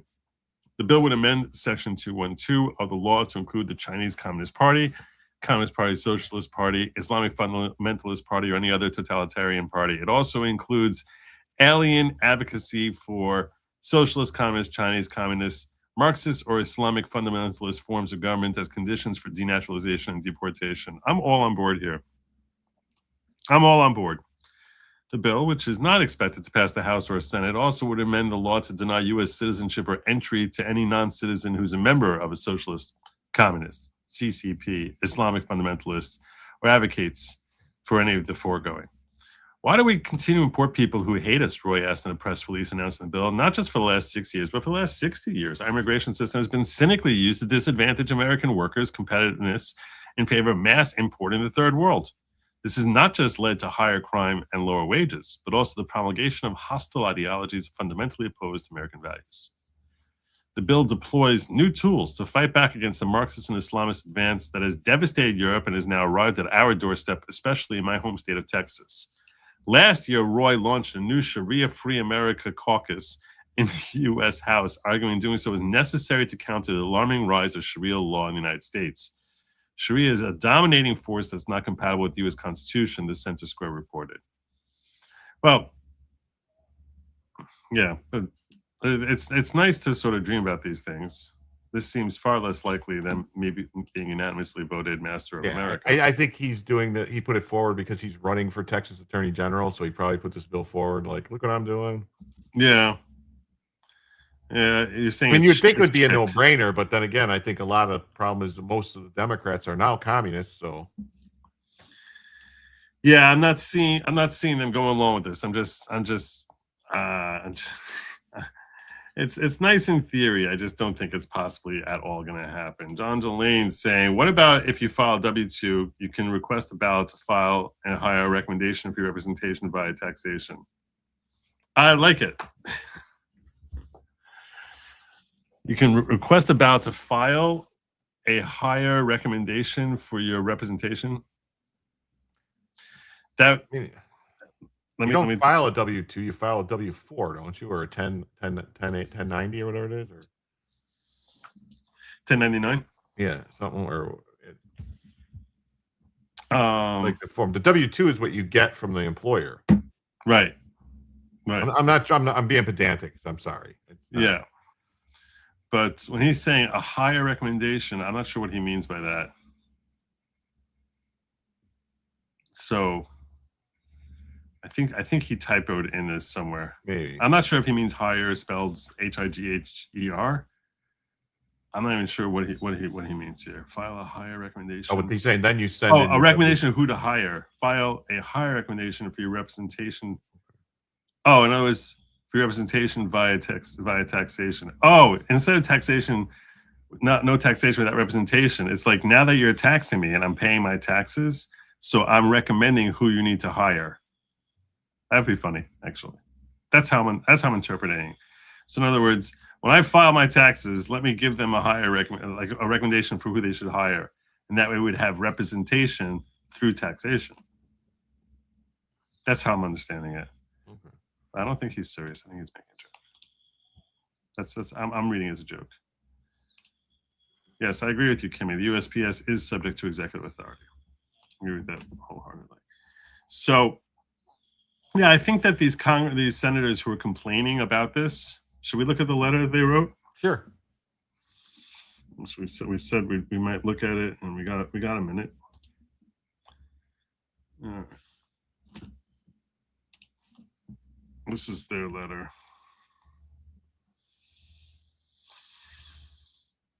From the Democrats. Dear Chairwoman McReynolds, it's a chairwoman, it's not a Postmaster General, is a woman. Vice Chairman Khan, Governor Stroman, Governor Tangerlini, Postmaster General Steiner. Also says chairwoman, and this is the. They're saying there's a board of governors of the Postal Service. Which why do we have a board of governors? It just seems like more money we're paying people for no reason. We write regarding an alarming development related to election mail-in American democracy. It's about democracy! On March 31st, President Trump issued an executive order that seeks to transform the United States Postal Service into an election administration agency with the power to determine who can vote by mail and who can establish a ballot specifications. No, it's a matter of making sure that our mail is not being used to commit fraud. You know, the United States Congress passed a whole bunch of wire fraud. You can't use federal agency to commit fraud, and this is fraudulent election. It definitely would be mail fraud. Yeah, it's mail fraud. You're saying that you have a right to vote and you don't. The executive order is a blatant violation of the Constitution and statutes governing postal operations. We demand you follow the law and not implement this executive order. I think they have to follow the law and follow the order. The right to vote is the most sacred and cherished right of the American people that we want to give out to as many non-Americans as possible. The bedrock of American democracy. Oh, stop with your stupid whining about democracy. And that's another thing I posted out today. Virginia today, this week, showed us just how evil democracy is. Because they basically said, we're going to get 50.7% of our people, and they're going to give them the power to tell the other 49%, sorry, we're taking 10 out of 11 representatives. Like that is two wolves devouring the sheep. You're 49%, but in Congress, we're going to let you have only 9%. How the hell is that? That's not considered. That's the most evil form. That is the proof that democracy is evil. That we're going to use a pure democracy, the majority of our populace here, and say that since there's a handful more, assuming that the elections were not rigged, that there's a handful more here who agree that we want to take your power, that we're now going to strip you of representation. That is the two wolves devouring the one sheep, taking away that they have 40% less voting power in the House than they should have. It's disgusting. The framers of our Constitution understood this and accordingly vested the primary authority to regulate the times, places, and manner of federal elections with the states subject to alterations in statutes enacted by Congress. Here's where they're getting confused. And purposefully, I don't think they're really confused. I think they know what a stupid argument that they're making. But in case some of you or others who might one day watch this are confused and think, hey, yeah, they do have the power to control time, place, and matter. That's true. That's true. That's expressed in the Constitution, that states have the plenary authority, meaning that they alone hold all the cards as to how they're going to vote. Well, let's say they decide that we're going to vote by Starlink. Can they force this? Like, that's what they decide they want to do. We want to have vote by Starlink. So everyone wants to vote. Does that mean Elon Musk has to allow them to vote? No. Well, in this context, they're saying we decide we want to vote by the federal mail. Do they have authority over the federal mail? No. They have no more authority over the federal mail than they have over Starlink. The federal mail is not under their purview. They can decide how they want to do it, but if they opt for a method that is dependent on a third party, and in this context, the federal government and the United States Postal Service is a third party, in that case, you don't have authority over them. So go figure out a different way to hold your elections. Just don't try using the federal government's, a branch of the federal government in the form of the United States Postal Service. So this is such a stupid argument. This is such a bad faith. Wow, only an idiot would think that this argument makes any sense. And that's why I don't assume that my enemies are idiots. I think that they're just trying to say something that sounds sympathetic. And you can see it with the ridiculous cries about bedrock of American democracy, as if this is like, this is now so super duper important. They write like a bunch of 10th graders here, but it's a bedrock of democracy. So yeah, this too over here is a joke. This argument is silly. The Constitution similarly vests the authority to determine the eligibility of voters with the states. Well, not entirely.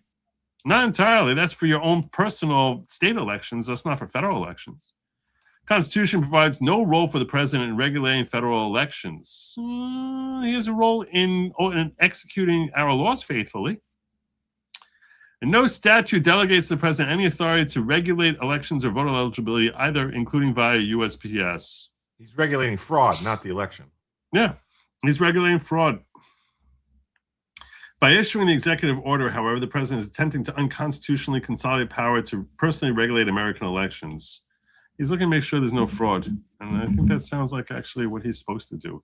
I would say he's being neglectful in his duties if he failed to do that. Specifically, the order directs USPS to conduct a rulemaking to establish specifications for election mail and create and maintain a Postal Service mail-in absentee participation list. Remarkably, the order prohibits the delivery of absentee ballots from individuals that are not in the USPS absentee voter list. It's not remarkably, that's the whole point. These directives clearly infringe on the states and Congress's constitutional role to regulate the manner in which the federal elections are held and would deny eligible voters their ability to cast a ballot. Well, you know what? The way to avoid that is comply. It gave you a way to get access to it. The prohibition on transmitting ballots from individuals not on the absentee voter list Act is a ban on vote by mail. No, it's not. You can have vote by mail. You just got to give the USPS a list of who your registered recipients are. Oh, sorry. For any state unwilling to share its absentee voter list with USPS, or any voter who happens to be excluded from the list. Well, why are you not complying? Whether to transmit a voter's absentee ballots to election officials, granting USPS the ability to disenfranchise American voters. Not disenfranchised, they can still go to the local precinct and cast a ballot themselves. Were the Postal Service to issue such a regulation, it would be flagrantly illegal and unconstitutional attempt to regulate federal elections and would disenfranchise voters. I don't think that's true either. As you know, the president does not possess the power to manage the operations of the Postal Service. Really? Or direct USPS or the Postmaster General to enact these requirements of rules. Really? That's interesting. Let's hear this argument. Maybe this one's better. In 1970, when Congress reorganized the Post Office Department into the now USPS, it created an independent establishment of the executive branch and bestowed the postal power on the Board of Governors of the Postal Service, not the president. Oh, I don't see how the Congress can do that. Okay, so now this is an interesting thing. You were asking the question, why do we have a Board of Governors? They're telling you the answer, and they're saying that that's significant in this particular moment because they're saying that now it's not under the purview of the President of the United States, but it's under this separate independent group. Which branch of government is that again? I don't know how that works. Did they change the Constitution and create this other fourth branch of government that I haven't heard of? Apparently. This independence is a hallmark of the Postal Service and operations. I don't know what that means. It's the hallmark. Why is that the hallmark? What makes this the hallmark? I think they just like the word because they think it sounds powerful. Similarly, it is universally understood that the Postal Service does not regulate or administer American elections. As the Postal Service acknowledged in a rulemaking just last year, the Postal Service does not administer elections, establish rules or deadlines that govern elections, or determine whether or how elections jurisdictions utilize the mail. As the Postal Service has stated, they do not advocate for particular forms of voting and simply serve to collect and transport the mail to its destination, including election mail. This neutral and apolitical role to transmit the mail is critical to ensuring trust in the electorate and facilitating American elections while respecting the constitutional role of the states. So this is an interesting argument, saying that this is by statute no longer under his purview. You would think that that sort of seems like it's unconstitutional, like they're going beyond their constitutional bounds. But it has been around for 55 years, right? Yeah, but there was a whole bunch of laws that they did in the 70s that were unconstitutional, one of them being the War Powers Act. Yeah, but that doesn't mean that the Supreme Court doesn't recognize it, right? To prepare for the 2026 midterm elections, the United States Postal Service already released its 2026 election mail and political mail guide and issued its 2026 general election mail preparedness memorandum to every employee in January. During the 2024 general election, the Postal Service successfully delivered over 99 million ballots, and over 97% were delivered in fewer than 3 days. Postal Service must continue this proud and successful tradition. Accordingly, the Postal Service should not implement the president's unconstitutional executive order. Like the president, the Postal Service has no authority to regulate the manner of voting in federal elections, nor who is eligible to vote by mail in such elections. For over 250 years, the Postal Service has bound our country together to constitutionally recognize mail service. And for 250 years, American people have democratically elected their leaders. Those two things are independent of each other. They've got nothing to do with each other. Any attempt to effectuate this order would violate the Constitution, break these bonds, and threaten the foundations of American democracy. American democracy! Democracy's on the line! Oh, no! I didn't say, think of the children. It is. What about the children? I do think that this latter argument here is more interesting to me than the rhetoric at the beginning. The rhetoric at the beginning sounds silly. But this argument here that it's not under his purview is something that is intriguing to me, and I hadn't considered, and I think I should consider it. So let's think this through. What if what if he directs because Postal Service has their own law enforcement, postal inspectors. Those have to be under the executive branch because they have prosecutorial powers. So he could order the postal inspectors to do it. Let's see if we get some help from Grok here. Hey, Grok. Hey. I'm curious, is the United States Postal Service part of the executive branch? Yes, the United States Postal Service is part of the executive branch. It's an independent agency within the executive branch, created by such thing. Congress, but operating under the president's authority. The Postmaster General is appointed by the Board of Governors, who are themselves presidential appointees, confirmed by the Senate. So while it has some operational independence, it's officially an executive branch entity, not legislative or judicial. How can a part of the executive branch be independent of the executive branch? Good question. It's actually not truly independent of the executive branch. That's a common misunderstanding. Here's the clean breakdown. Independent agency just means it's not inside a cabinet department like Treasury or Defense. It sits directly under the president instead of under a secretary. The president still appoints the Postmaster General through the Board of Governors and the 9 board members. The president can also remove board members for cause. Congress created it with the 1970 Postal Reorganization Act to give it more business-like freedom. It doesn't get annual appropriations from Congress. It has to cover its own costs. So it's independent from day-to-day political meddling, but it's still very much part of the executive branch. Think of it like the EPA or the FBI. They're also independent agencies, but still report to the president.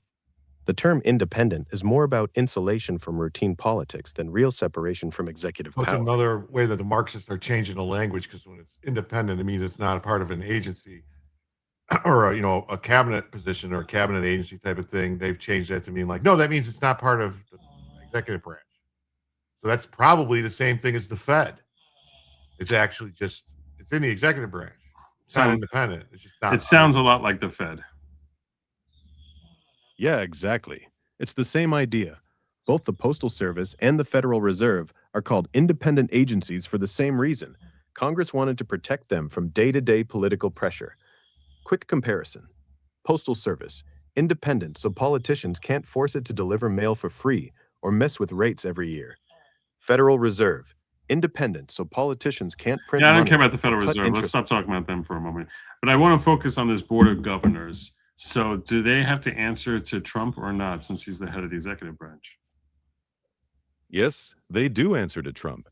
Here's the real-world situation. The Board of Governors, 9 people, are all appointed by the president and confirmed by the Senate. Trump can fire any of them for cause, meaning if they're not doing their job or they're breaking rules, he can remove them. The Postmaster General, who actually runs the day-to-day operations, is chosen by that board, but the board itself serves at the pleasure of the president, with those limited removal protections.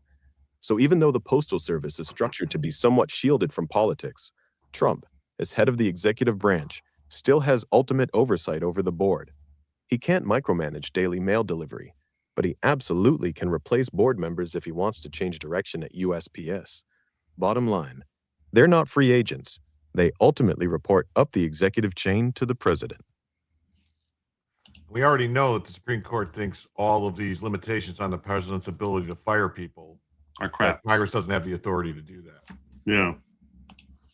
Yeah, I'm standing by my gut reaction, which is I do think that his actions here are going to be deemed, his executive order is going to be deemed to be lawful. I'm going to stand by that. Less confident, and so I'm not calling this a prediction. I'm saying that's where my strong leanings are right now. And in other words, Virginia was a prediction. This is like my feeling on this is pretty strong that he's in the right here. So that's where I'm at on that. We are in our extended time now, and you all can thank this fine woman here, Kimberly Campbell, who basically she just carried us to the goal. She's like, you know what? Give me that goal. Well, I thought the goal was for Saturday. You were going to do a long show Saturday or something. It is, but I threw in there that I said if we get 20 super chats, then I'm going to cover a few extra stories also. Oh, I wasn't paying attention to that. That's my fault. That's okay. That's all right. So I'm going to work my way into those few extra stories. We'll move there presently. So here we go. I mean, I guess technically we had Brian Ogden who came in here also, as well as J.H. Schwalbach and John Delane. So there were a few that came in here, but she was the one who carried us across the border. I think they would concur. So, did you hear about Ilan Omar's potential immigration fraud being pressed? No, I didn't. That's odd. Benny Johnson claims that Tom Homan is looking close into her potential immigration fraud and potentially denaturalizing her. I sat down with the vice president, and he was talking about fraud. He just finished up his first roundtable meeting about fraud and how to attack it with the entire department, with all the department heads. It was very impressive. Of course, everybody's in favor of this. And I asked about the Somali daycare fraud, and he just straight up jumped right in and said, Stephen Miller's upstairs, and he has proof that Ilan Omar lied on her immigration forms. We have that paperwork. We know she did this. And now we're looking for how to take action. Can you fill us in? Do you know what's going to happen? Is the Trump administration going to go there? The floor is yours. The whole file is being reviewed. A lot of smart people are on it. Stay tuned.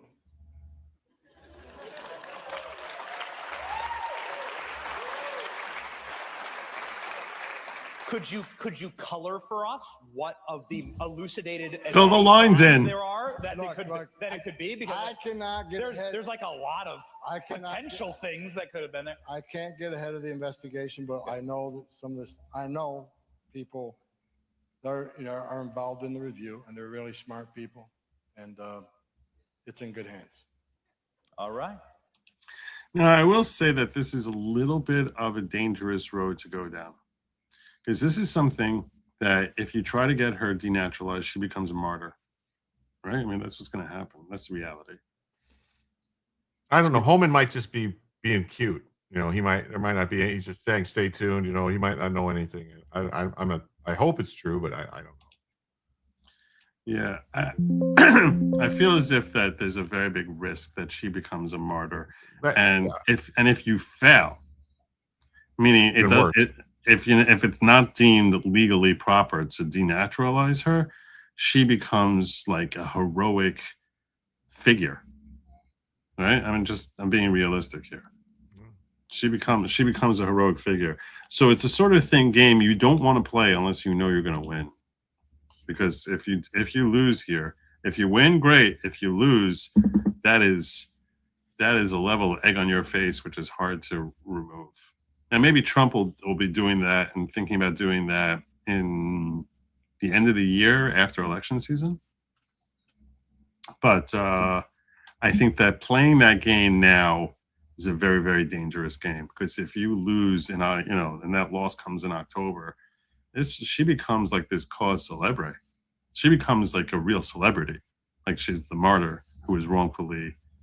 Even if you succeed, the left is going to hail her as a martyr. But if you fail, that their efforts to hail her as a martyr will become that much worse. I think they should be looking into more of how she's claiming that she didn't really make $30 million, that it was only $90,000. It was some kind of mistake on the paperwork. Oh, I definitely think that we should be prosecuting her and throwing her in jail. Yeah. That I think is something that should happen. You heard that story, right? That the reports came out about all the money the wineries made and stuff like this, or the wine, how it increased in value. And then now she's out like, no, it's not. It was just, that's an accounting error. Yeah. She basically pretended that was an accounting error. Yeah. And, right. So I also had a bunch more I wanted to share with you guys here. Here's still on Ilan Omar. This is just in. Minnesota lawmakers have launched an investigation into Ilan Omar over her incredibly close ties to a $250 million Somali fraud ring. Omar even held campaign events at the fraud's headquarters. Financial disclosures had said the estate of Omar and her husband, Tim Minett, jumped from being in debt to somewhere between $6 million and $30 million in 2024.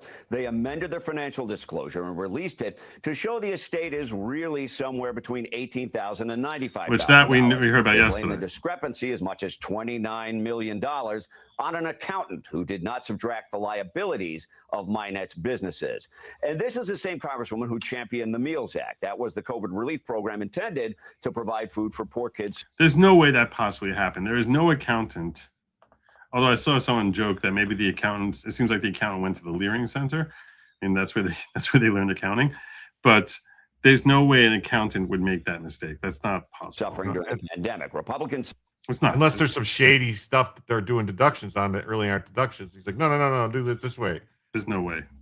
It's not possible. Say that created the pathway for the Feeding Our Future scandal, a $250 million boondoggle of meals billed but never provided. A restaurant at the center of the scandal was a safari restaurant. Omar held campaign events there. One of the owners, Salem Ahmed Saeed, was convicted for his role in the scandal. The Republican chair of the House Fraud Committee made repeated requests for Omar to show up. No response from Omar. It's just another example of disrespecting. So, yeah, apparently there's more investigations into Ilan Omar. You have to wonder how many lives this cat has.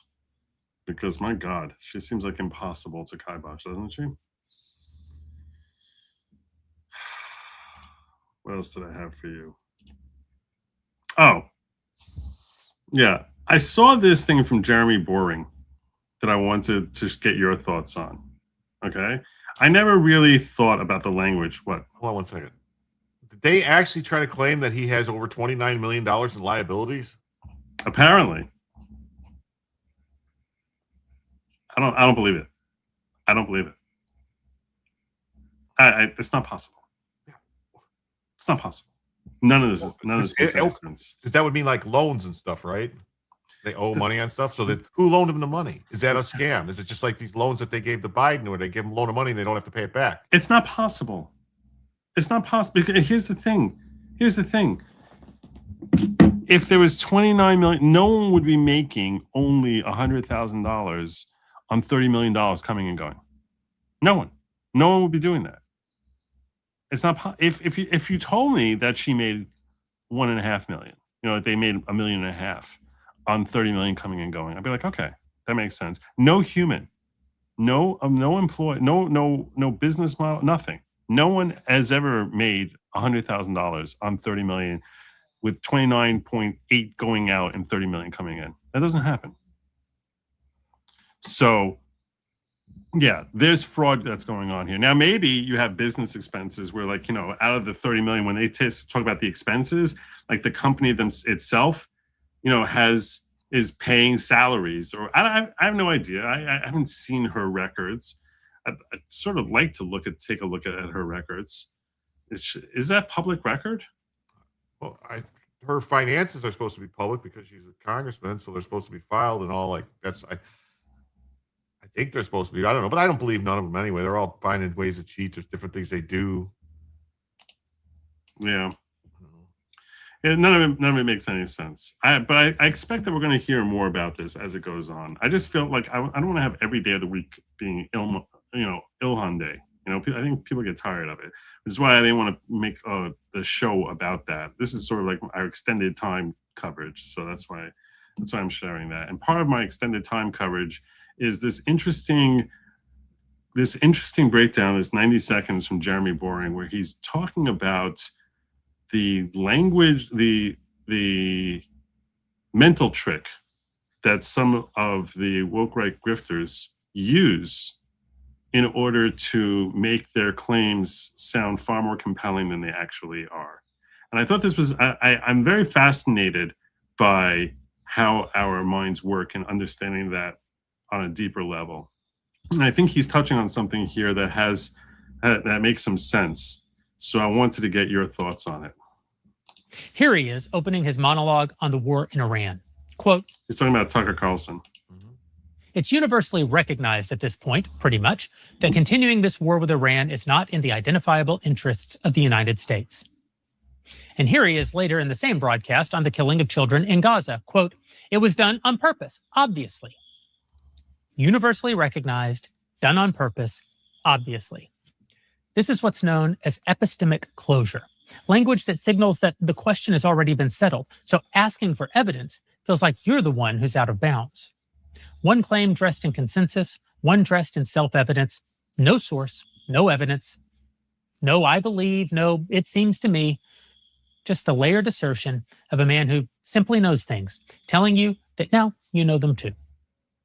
Universally recognized and obviously aren't actually making any arguments. They're skipping the arguments entirely. They're telling you the verdict is already in, that reasonable people have already agreed, and that to ask for evidence is to embarrass yourself.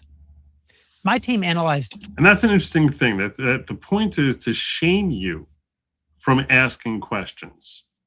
Like, well, how do you know this? Where does that come from? That's the point, is that like, well, everyone knows this, you're an idiot.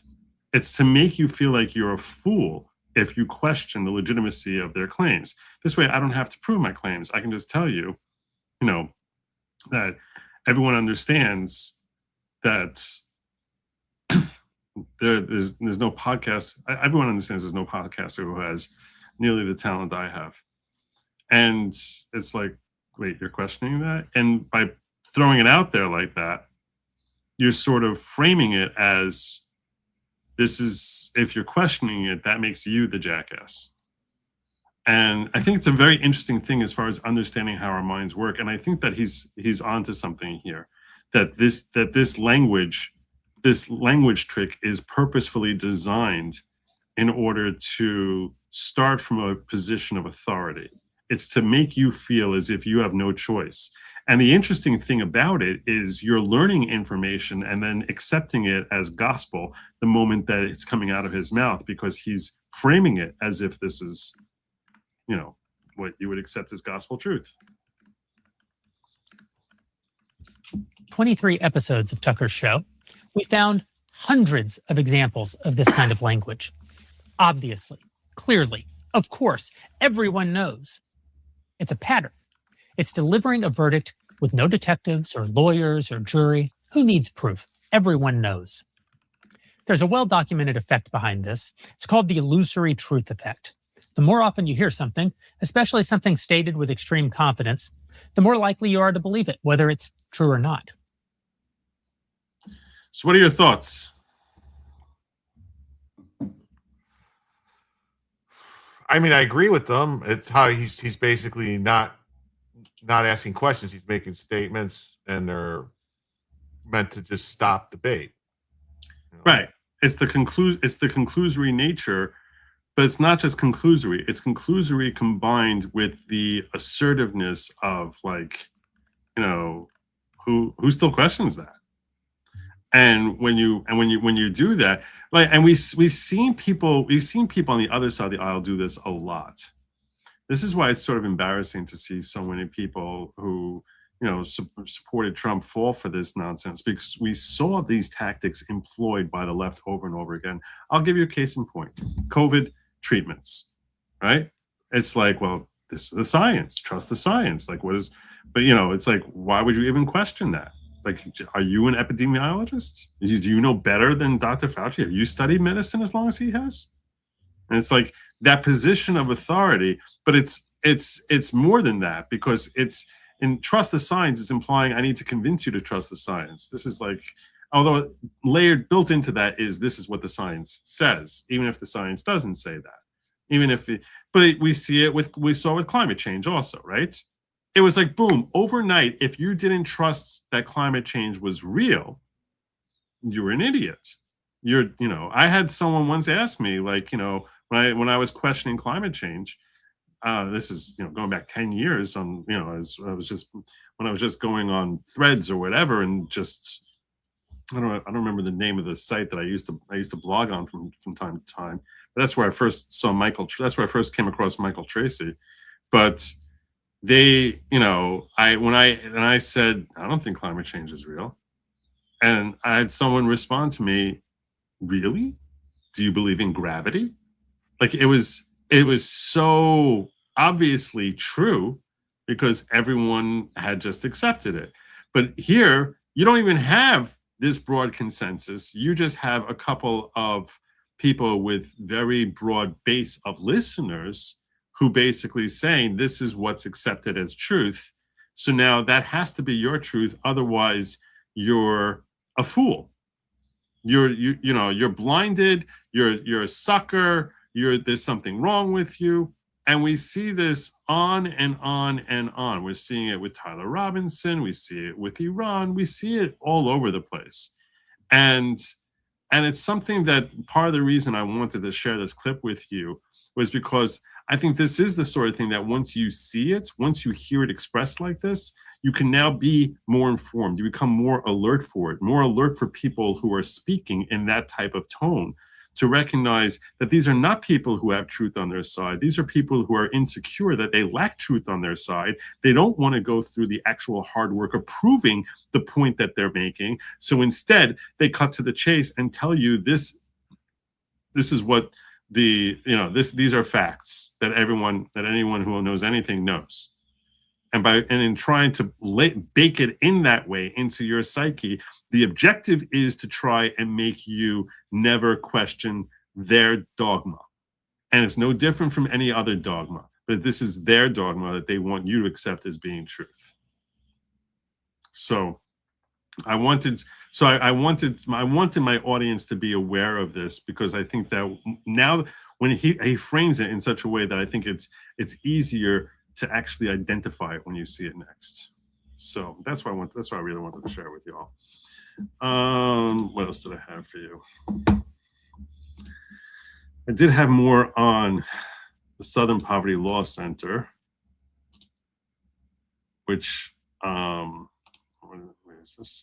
This is Virginia. Okay, yeah, let's get into Southern Poverty Law Center. Do you know how long people have been identifying the Southern Poverty Law Center for being full of crap? Do you know how long this has been going on? I think since the 80s, right? Yeah, but as far as like their fictitious hate group stuff, they've been around since like the 80s. I thought SPLC first came around in the 60s. Here's John Stossel in 2018 calling them out. There are dangerous hate groups in America who will warn us about them. The media haven't answered. By the way, you like John Stossel? I like some of his stuff. Like I like this reporting and stuff like that. Like I think he was part of the reason, him and Geraldo, that got all the mental hospitals shut down, if I'm not mistaken. Oh yeah? Reagan. Yeah, I'm pretty sure it was their reporting. Like him. I get him confused with Geraldo. I think they both worked together with 60 Minutes, I think, or something like that, or one of those. Yeah, they look the same to me. I get him. I for years I didn't even realize John Stossel was a different person from Geraldo. Every time I saw John Stossel, I thought it was Geraldo. I cannot be the only person who thinks that way. I happen to think he has a lot of charisma. His presentation style is something that is incredibly laudable. I think that he does a really good job of just making you feel like he's I don't know, like there's something really powerful in his delivery. He's got some real charm. Southern Poverty Law Center. The Southern Poverty Law Center. The Southern Poverty Law Center, based in that building in Alabama, calls itself the premier group monitoring hate groups. Looking at their map of such groups, you'd think America was consumed by hate. I once believed in the center's mission. Well-meaning people still do. Apple just gave them $1 million. $1 million. Don't know is that today the center smears people who don't deserve to be smeared. The presence of radical Islam. This woman grew up in Somalia, suffered female genital mutilation. So now she speaks out against radical Islam. For that, the center put her on its list. Multiculturalism failed these communities. This man was once an Islamic extremist, but then he decided radical Islam was wrong, and now he criticizes the radicals. The center labels him an anti-Muslim extremist, too. Join the fight against hate and bigotry. Visit SPLcenter.org. I do think that we have a problem with hate in this country. We put about 10 of these major hate groups out of business. The center's leaders, Richard Cohen and Morris Dees, would not talk to me. So commentator Nomiki Kant stepped up to defend them. They have a long history of fighting against extremists like the KKK. Years ago, Harper's Magazine reported that the Center is the wealthiest civil rights group in America, one that spent most of its time and money on a fundraising campaign. Now, Morris Dees did once promise to stop fundraising once his endowment hit $55 million. But when he reached $55 million, he changed that to $100 million, saying that would allow them to cease costly fundraising. But when they reached $100 million, they didn't stop. Today, they have an endowment that now is over $320 million, much of which is in offshore accounts, Caymans and places. $300 million. I know they took in $300 million. After Charlottesville, they took in over $100 million. Yeah, that was a great investment by them. Yep. Just like that. How do you know? Oh, we look at their 990s. And it says Cayman Islands? Yeah. They pay some of their people more than $400,000 a year. Well, it's 2017. It costs a lot of money to exist in this world. The Southern Poverty Law lists people like Ben Carson, Laura Ingraham, and Jeannie Pirro as extremists. But it doesn't list Antifa, the hate group that beats up people on the right. The Center's become a hate group itself. It's now a left-wing, money-grabbing slander machine. I agree. That's all the way back in that's 8 years ago. 8 years ago, John Stossel was calling this crap out. I just thought it was interesting that this is something that folks have been assessing for a long time, and in fact, TPUSA blames the SPLC for Charlie Kirk's murder. Well, I know before, like I did a story on it when it happened. I think it was May of last year. They did a hit piece on Charlie Kirk. Yeah, that's exactly where we're going in this clip over here. Hate. But guess what? There is a supply and demand issue when they cornered the market on monetizing hate. But guess what? There is a supply and demand issue when it comes to hate. So they had to gin up more. They had to manufacture more hate. And when they run out of actual racist and KKK and Aryan Nation groups, guess what? They turn to Turning Point USA. And Jesse, I hope your audience realizes this and really internalizes this. They put Turning Point USA on the hate map at the SPLC, the quote-unquote hate map, in May of 2025. Less than 4 months later, Charlie would be killed by an assassin who said, quote, "Some hate can't be negotiated out." They put a hit on Charlie. They put us on a target list. And I will never forget, Jesse, that when this happened, I remember talking with Charlie, and he said, in typical Charlie fashion, he wasn't worried about himself. He was worried about our students. This wasn't just about Charlie, although this obviously tragically impacted all of us and Charlie directly. But he was worried about our students all over across the country. And honestly, this is blood money. You mentioned that their donations skyrocketed, almost tripled in 1 year after Charlottesville, which they helped fund. This is blood money, Jesse. And if MGM and JP Morgan and Tim Apple and the Clooneys have any self-respect, they would demand their money back. Yeah, but they don't have self-respect. TPUSA should sue them, like Gavin McInnes did. That'd be an interesting thing. That'd be an interesting thing to or say. Erica Kirk could sue him and say that her husband's dead because, whatever. I mean, I don't know. I don't know. I don't think it would go. I don't know. I don't think that would work. Fear keeps. I don't think that would work. Here's Greg Gutfeld weighing in. Greg Gutfeld's going to be a dad again. Is he? Yeah. Good for him. Keeps the lights on. Fear keeps us divided as a people, and fear gets people elected.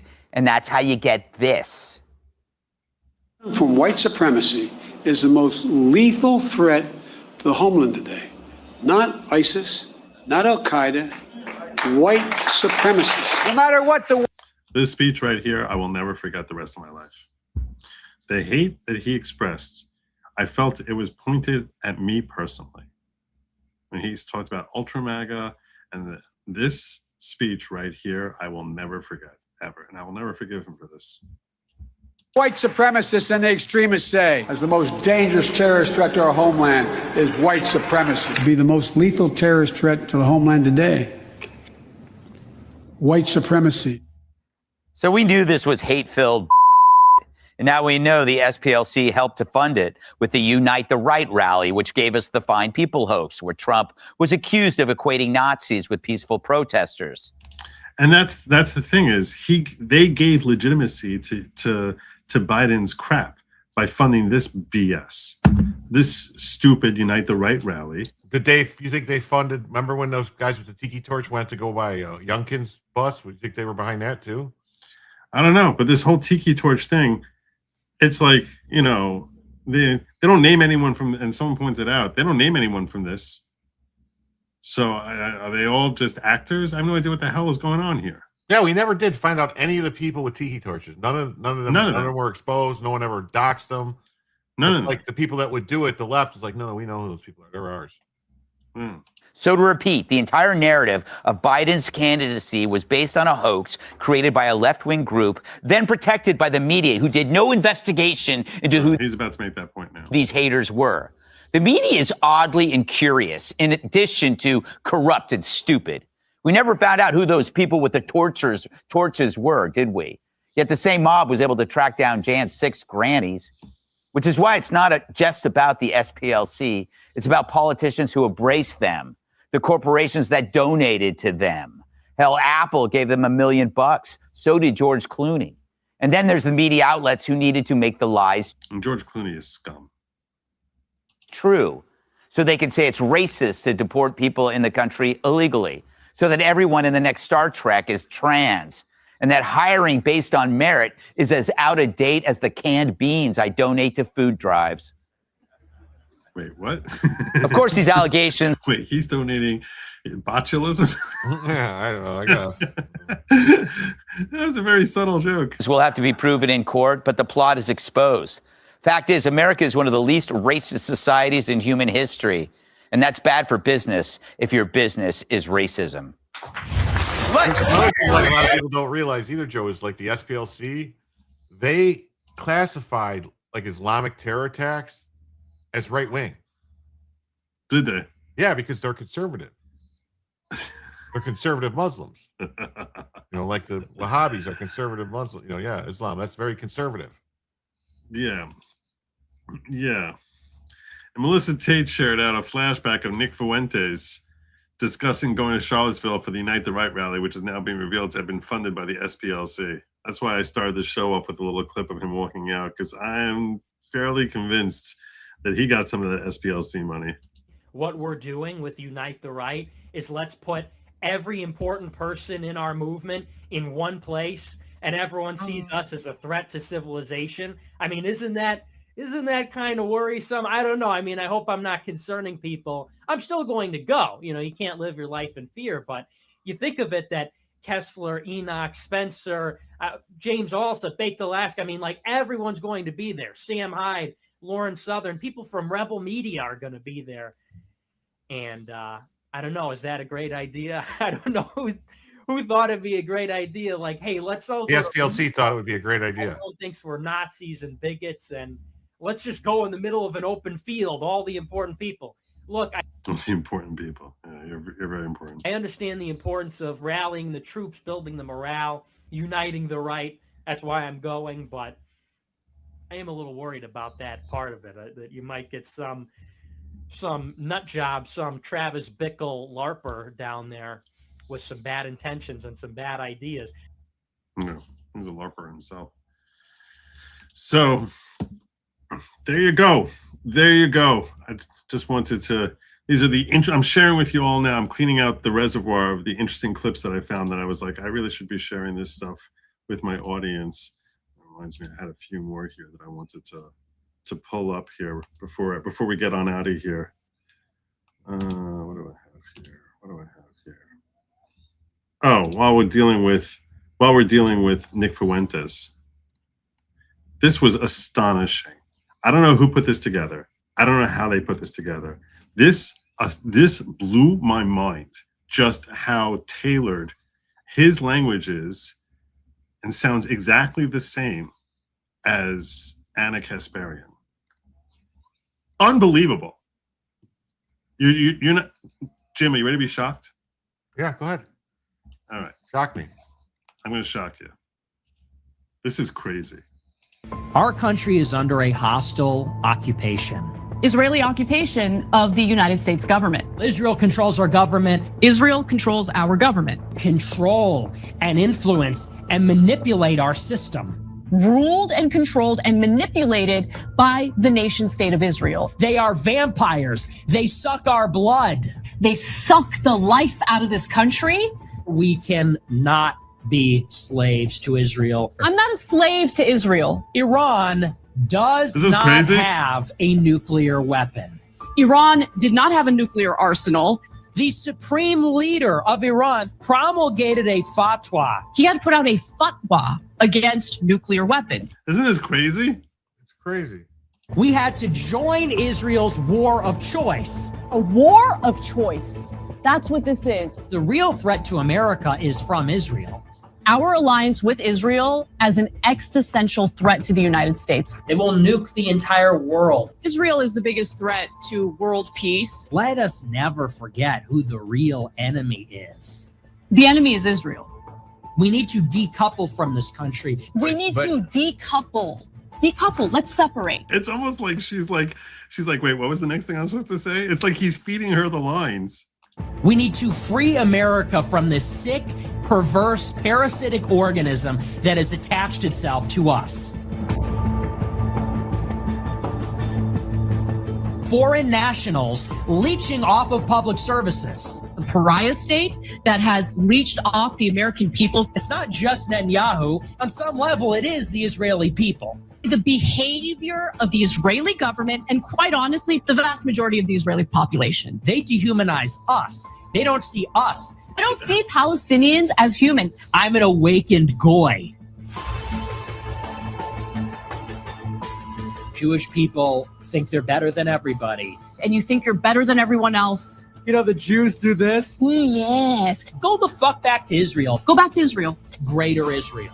The Greater Israel Project. The famous dancing Israelis. The whole dancing Israelis thing. The genocidal state? A genocidal, disgusting state. Why would I give a fuck about Israel? I don't give a damn about Israel. I don't give a damn. And I don't fucking trust them. I don't trust the Israelis. Your right to exist is not real. I don't believe Israel has the right to exist. Don't be moralized by wicked, evil people. People as evil as this exist in this world.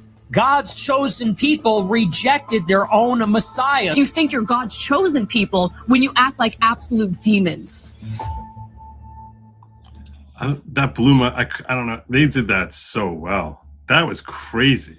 I saw that and I was just like, wow. I mean, you knew that there was some overlap of talking points, but just to have line by line like that, that was crazy. It is. I don't follow Nick Fuentes, but I mean, people tell me, and I don't know if it's true or not, so maybe I shouldn't say, but people tell me that like every election, he basically tells people not to vote for the Republican. Yeah. Yeah. So he actually put out a tweet saying, I'm voting Democrat in 2026. So I don't know. Maybe, I don't know. Yeah.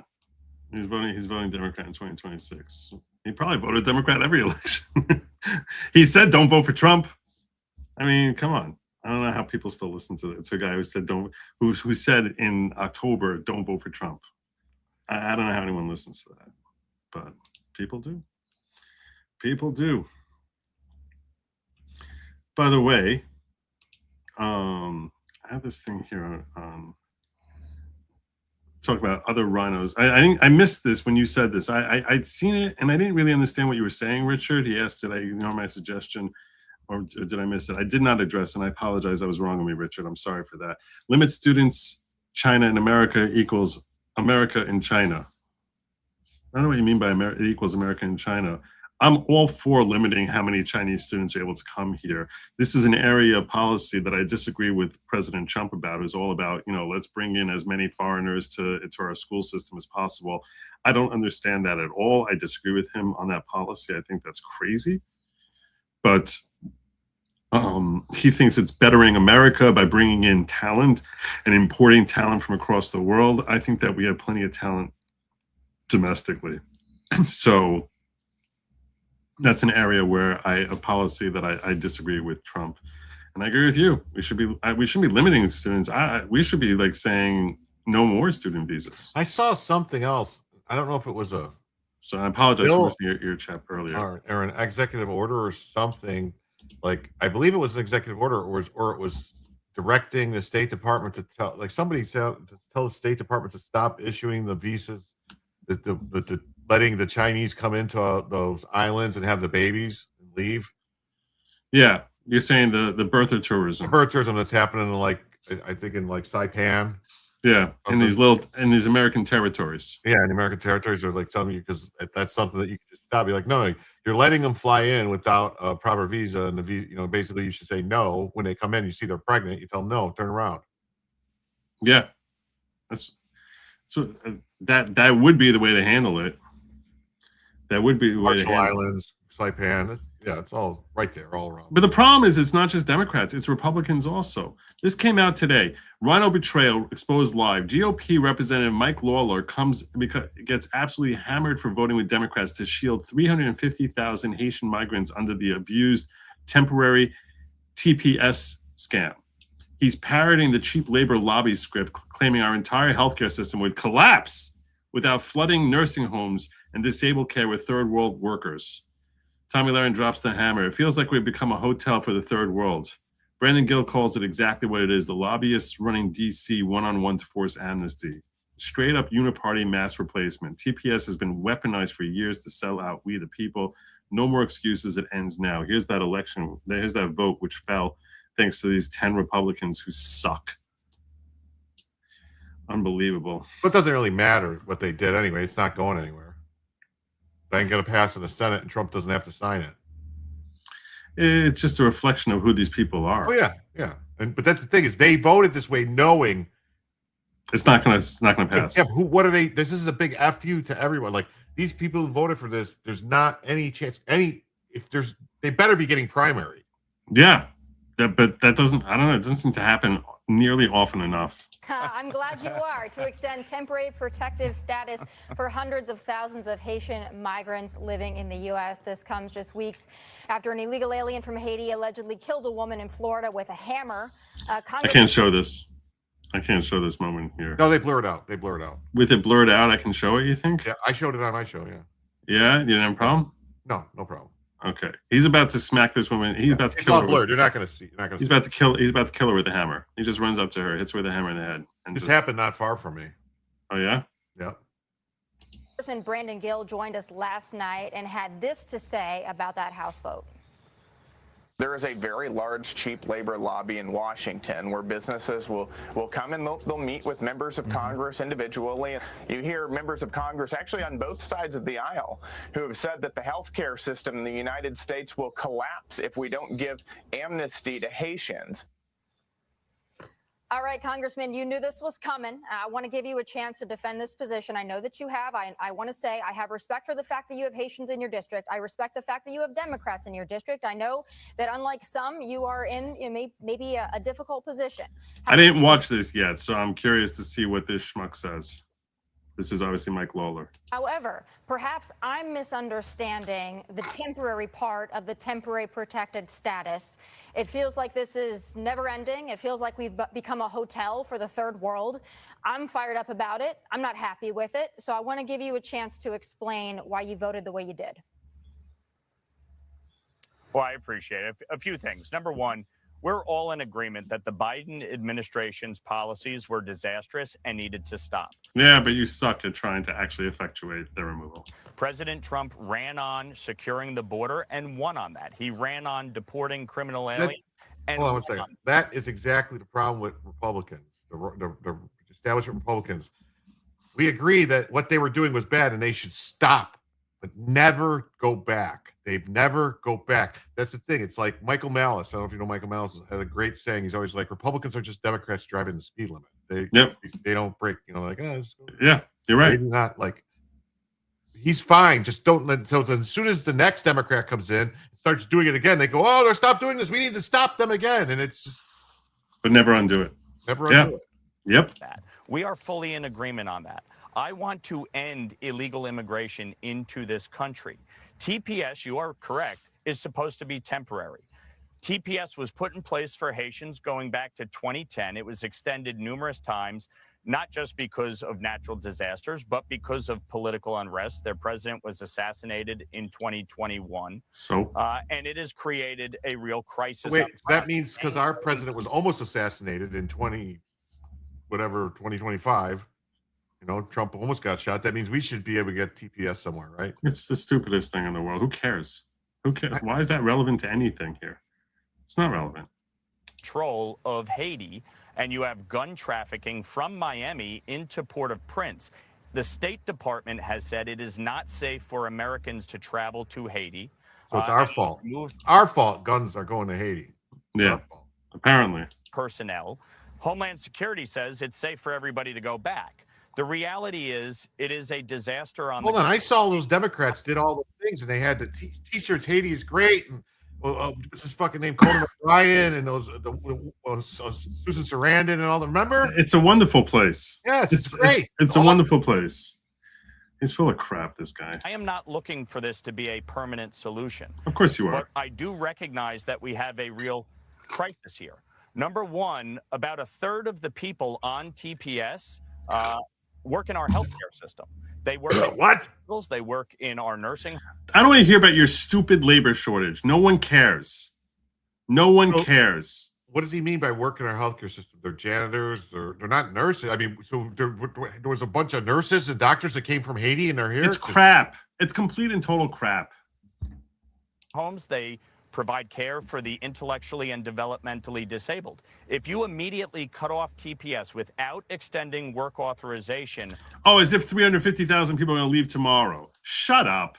You're so full of crap. Like we haven't seen the fight to every 3 people we want to remove is like 6 court battles. Shut up.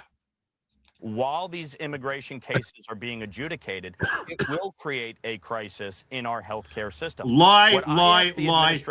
You're a big, fat, stinking liar. And I mean every word of that very literally. You're big, you're fat, you're stink, and you're a liar. For over a year ago was if you are ending TPS, please extend the work authorization for those in the healthcare sector. Just go to hell. While the case is being adjudicated. Go to so hell. That we don't have a crisis in our healthcare You should system. primary the hell out of this I want to schmuck. work with the administration to address this challenge. Shut up. You don't want to work with anything. You're kissing up to your stupid lobbyists. But just cutting off TPS on people who, by the way, are lawfully here. TPS is a lawful. The point is to make them no longer lawfully here, jerk. Once you cut off TPS, they're not lawful anymore. That's the point. Full status. We can argue about the way the Biden administration abused the. He's in upstate New York, Joe. So yeah, he doesn't. I mean, he's in a relatively red district, and if you can't win, then don't win. But don't be a sellout. Parole process. That's why we worked against it. We passed. I'm not mad at you. I know you're a big fan of the show. I know you're awesome, Joe. I'm just disgusted by this guy. HR 2. I have fought back against every Biden administration policy on immigration. I have fought to secure the border. I have fought to end sanctuary cities.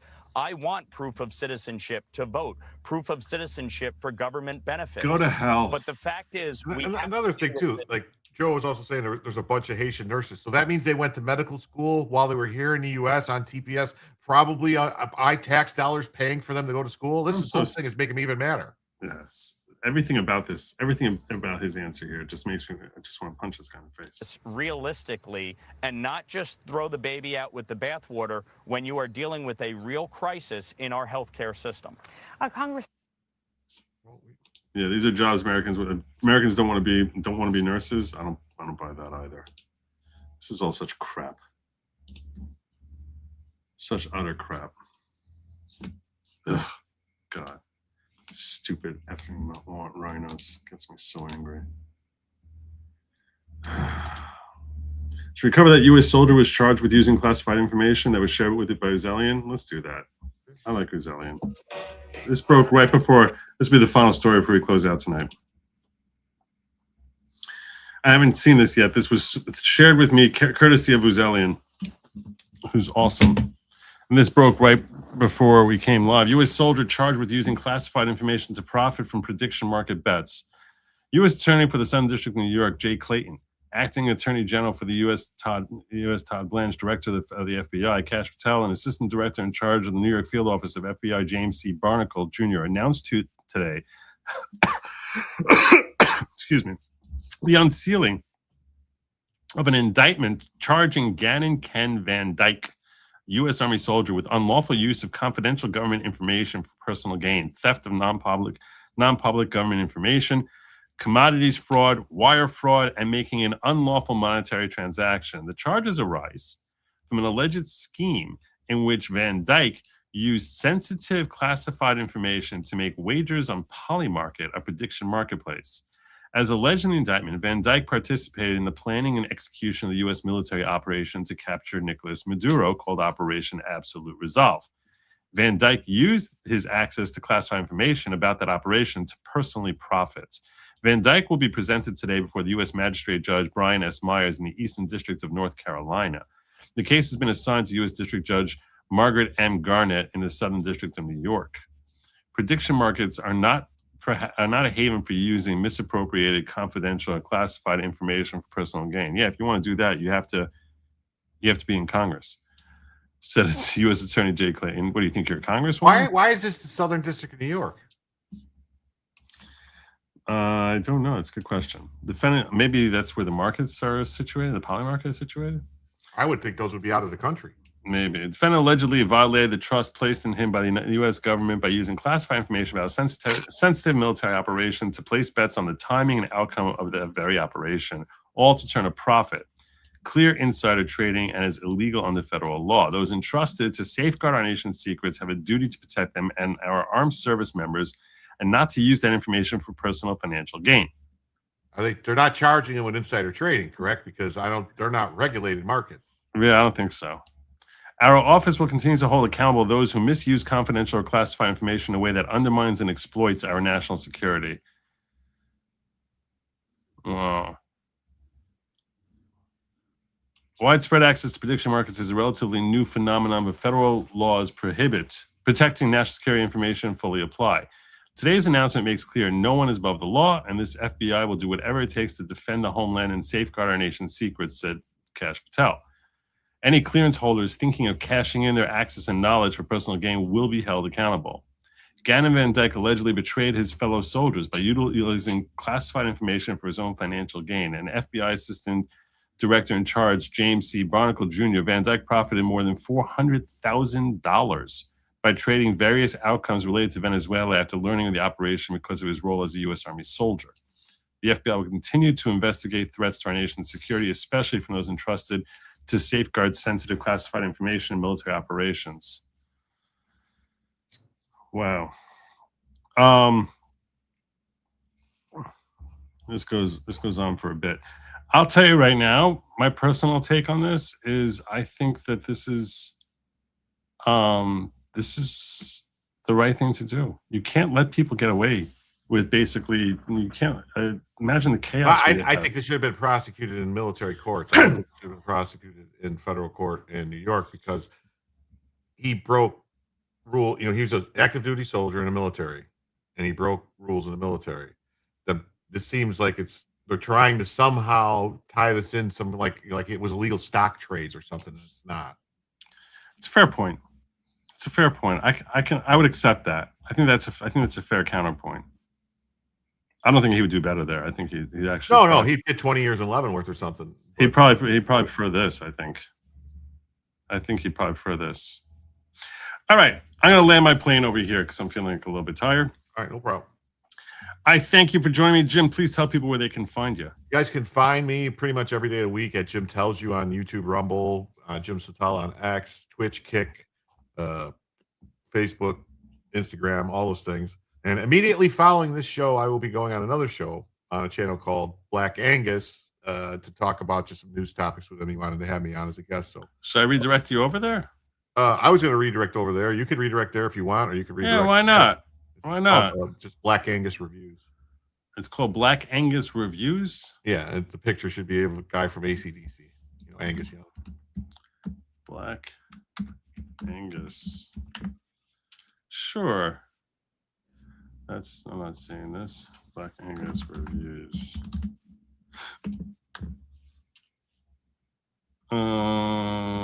Still not saying that. That's the channel. Yeah, Black Angus, BLACK. No, I know. I'm getting like Black Angus Steakhouse review. Is it worth it? No. There should be a third one. Hold on. Did he? What's going on? Let me double check because I already redirected over. Let me find him.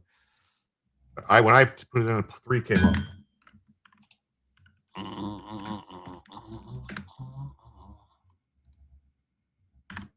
Here he is. I found him. You got it? Okay. Yeah, let me see where his live is. He should be starting right now.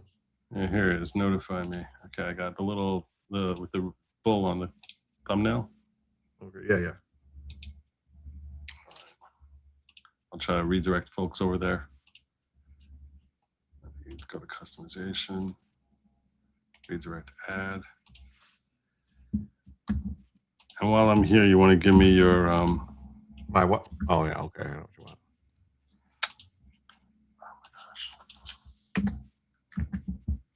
Yeah, give me a link for you.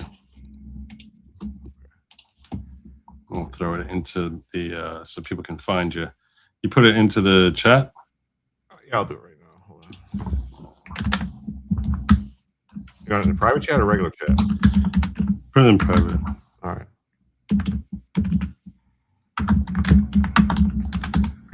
I'm also going to remind you all that lab meat was never meant for you. It's meant for they, them.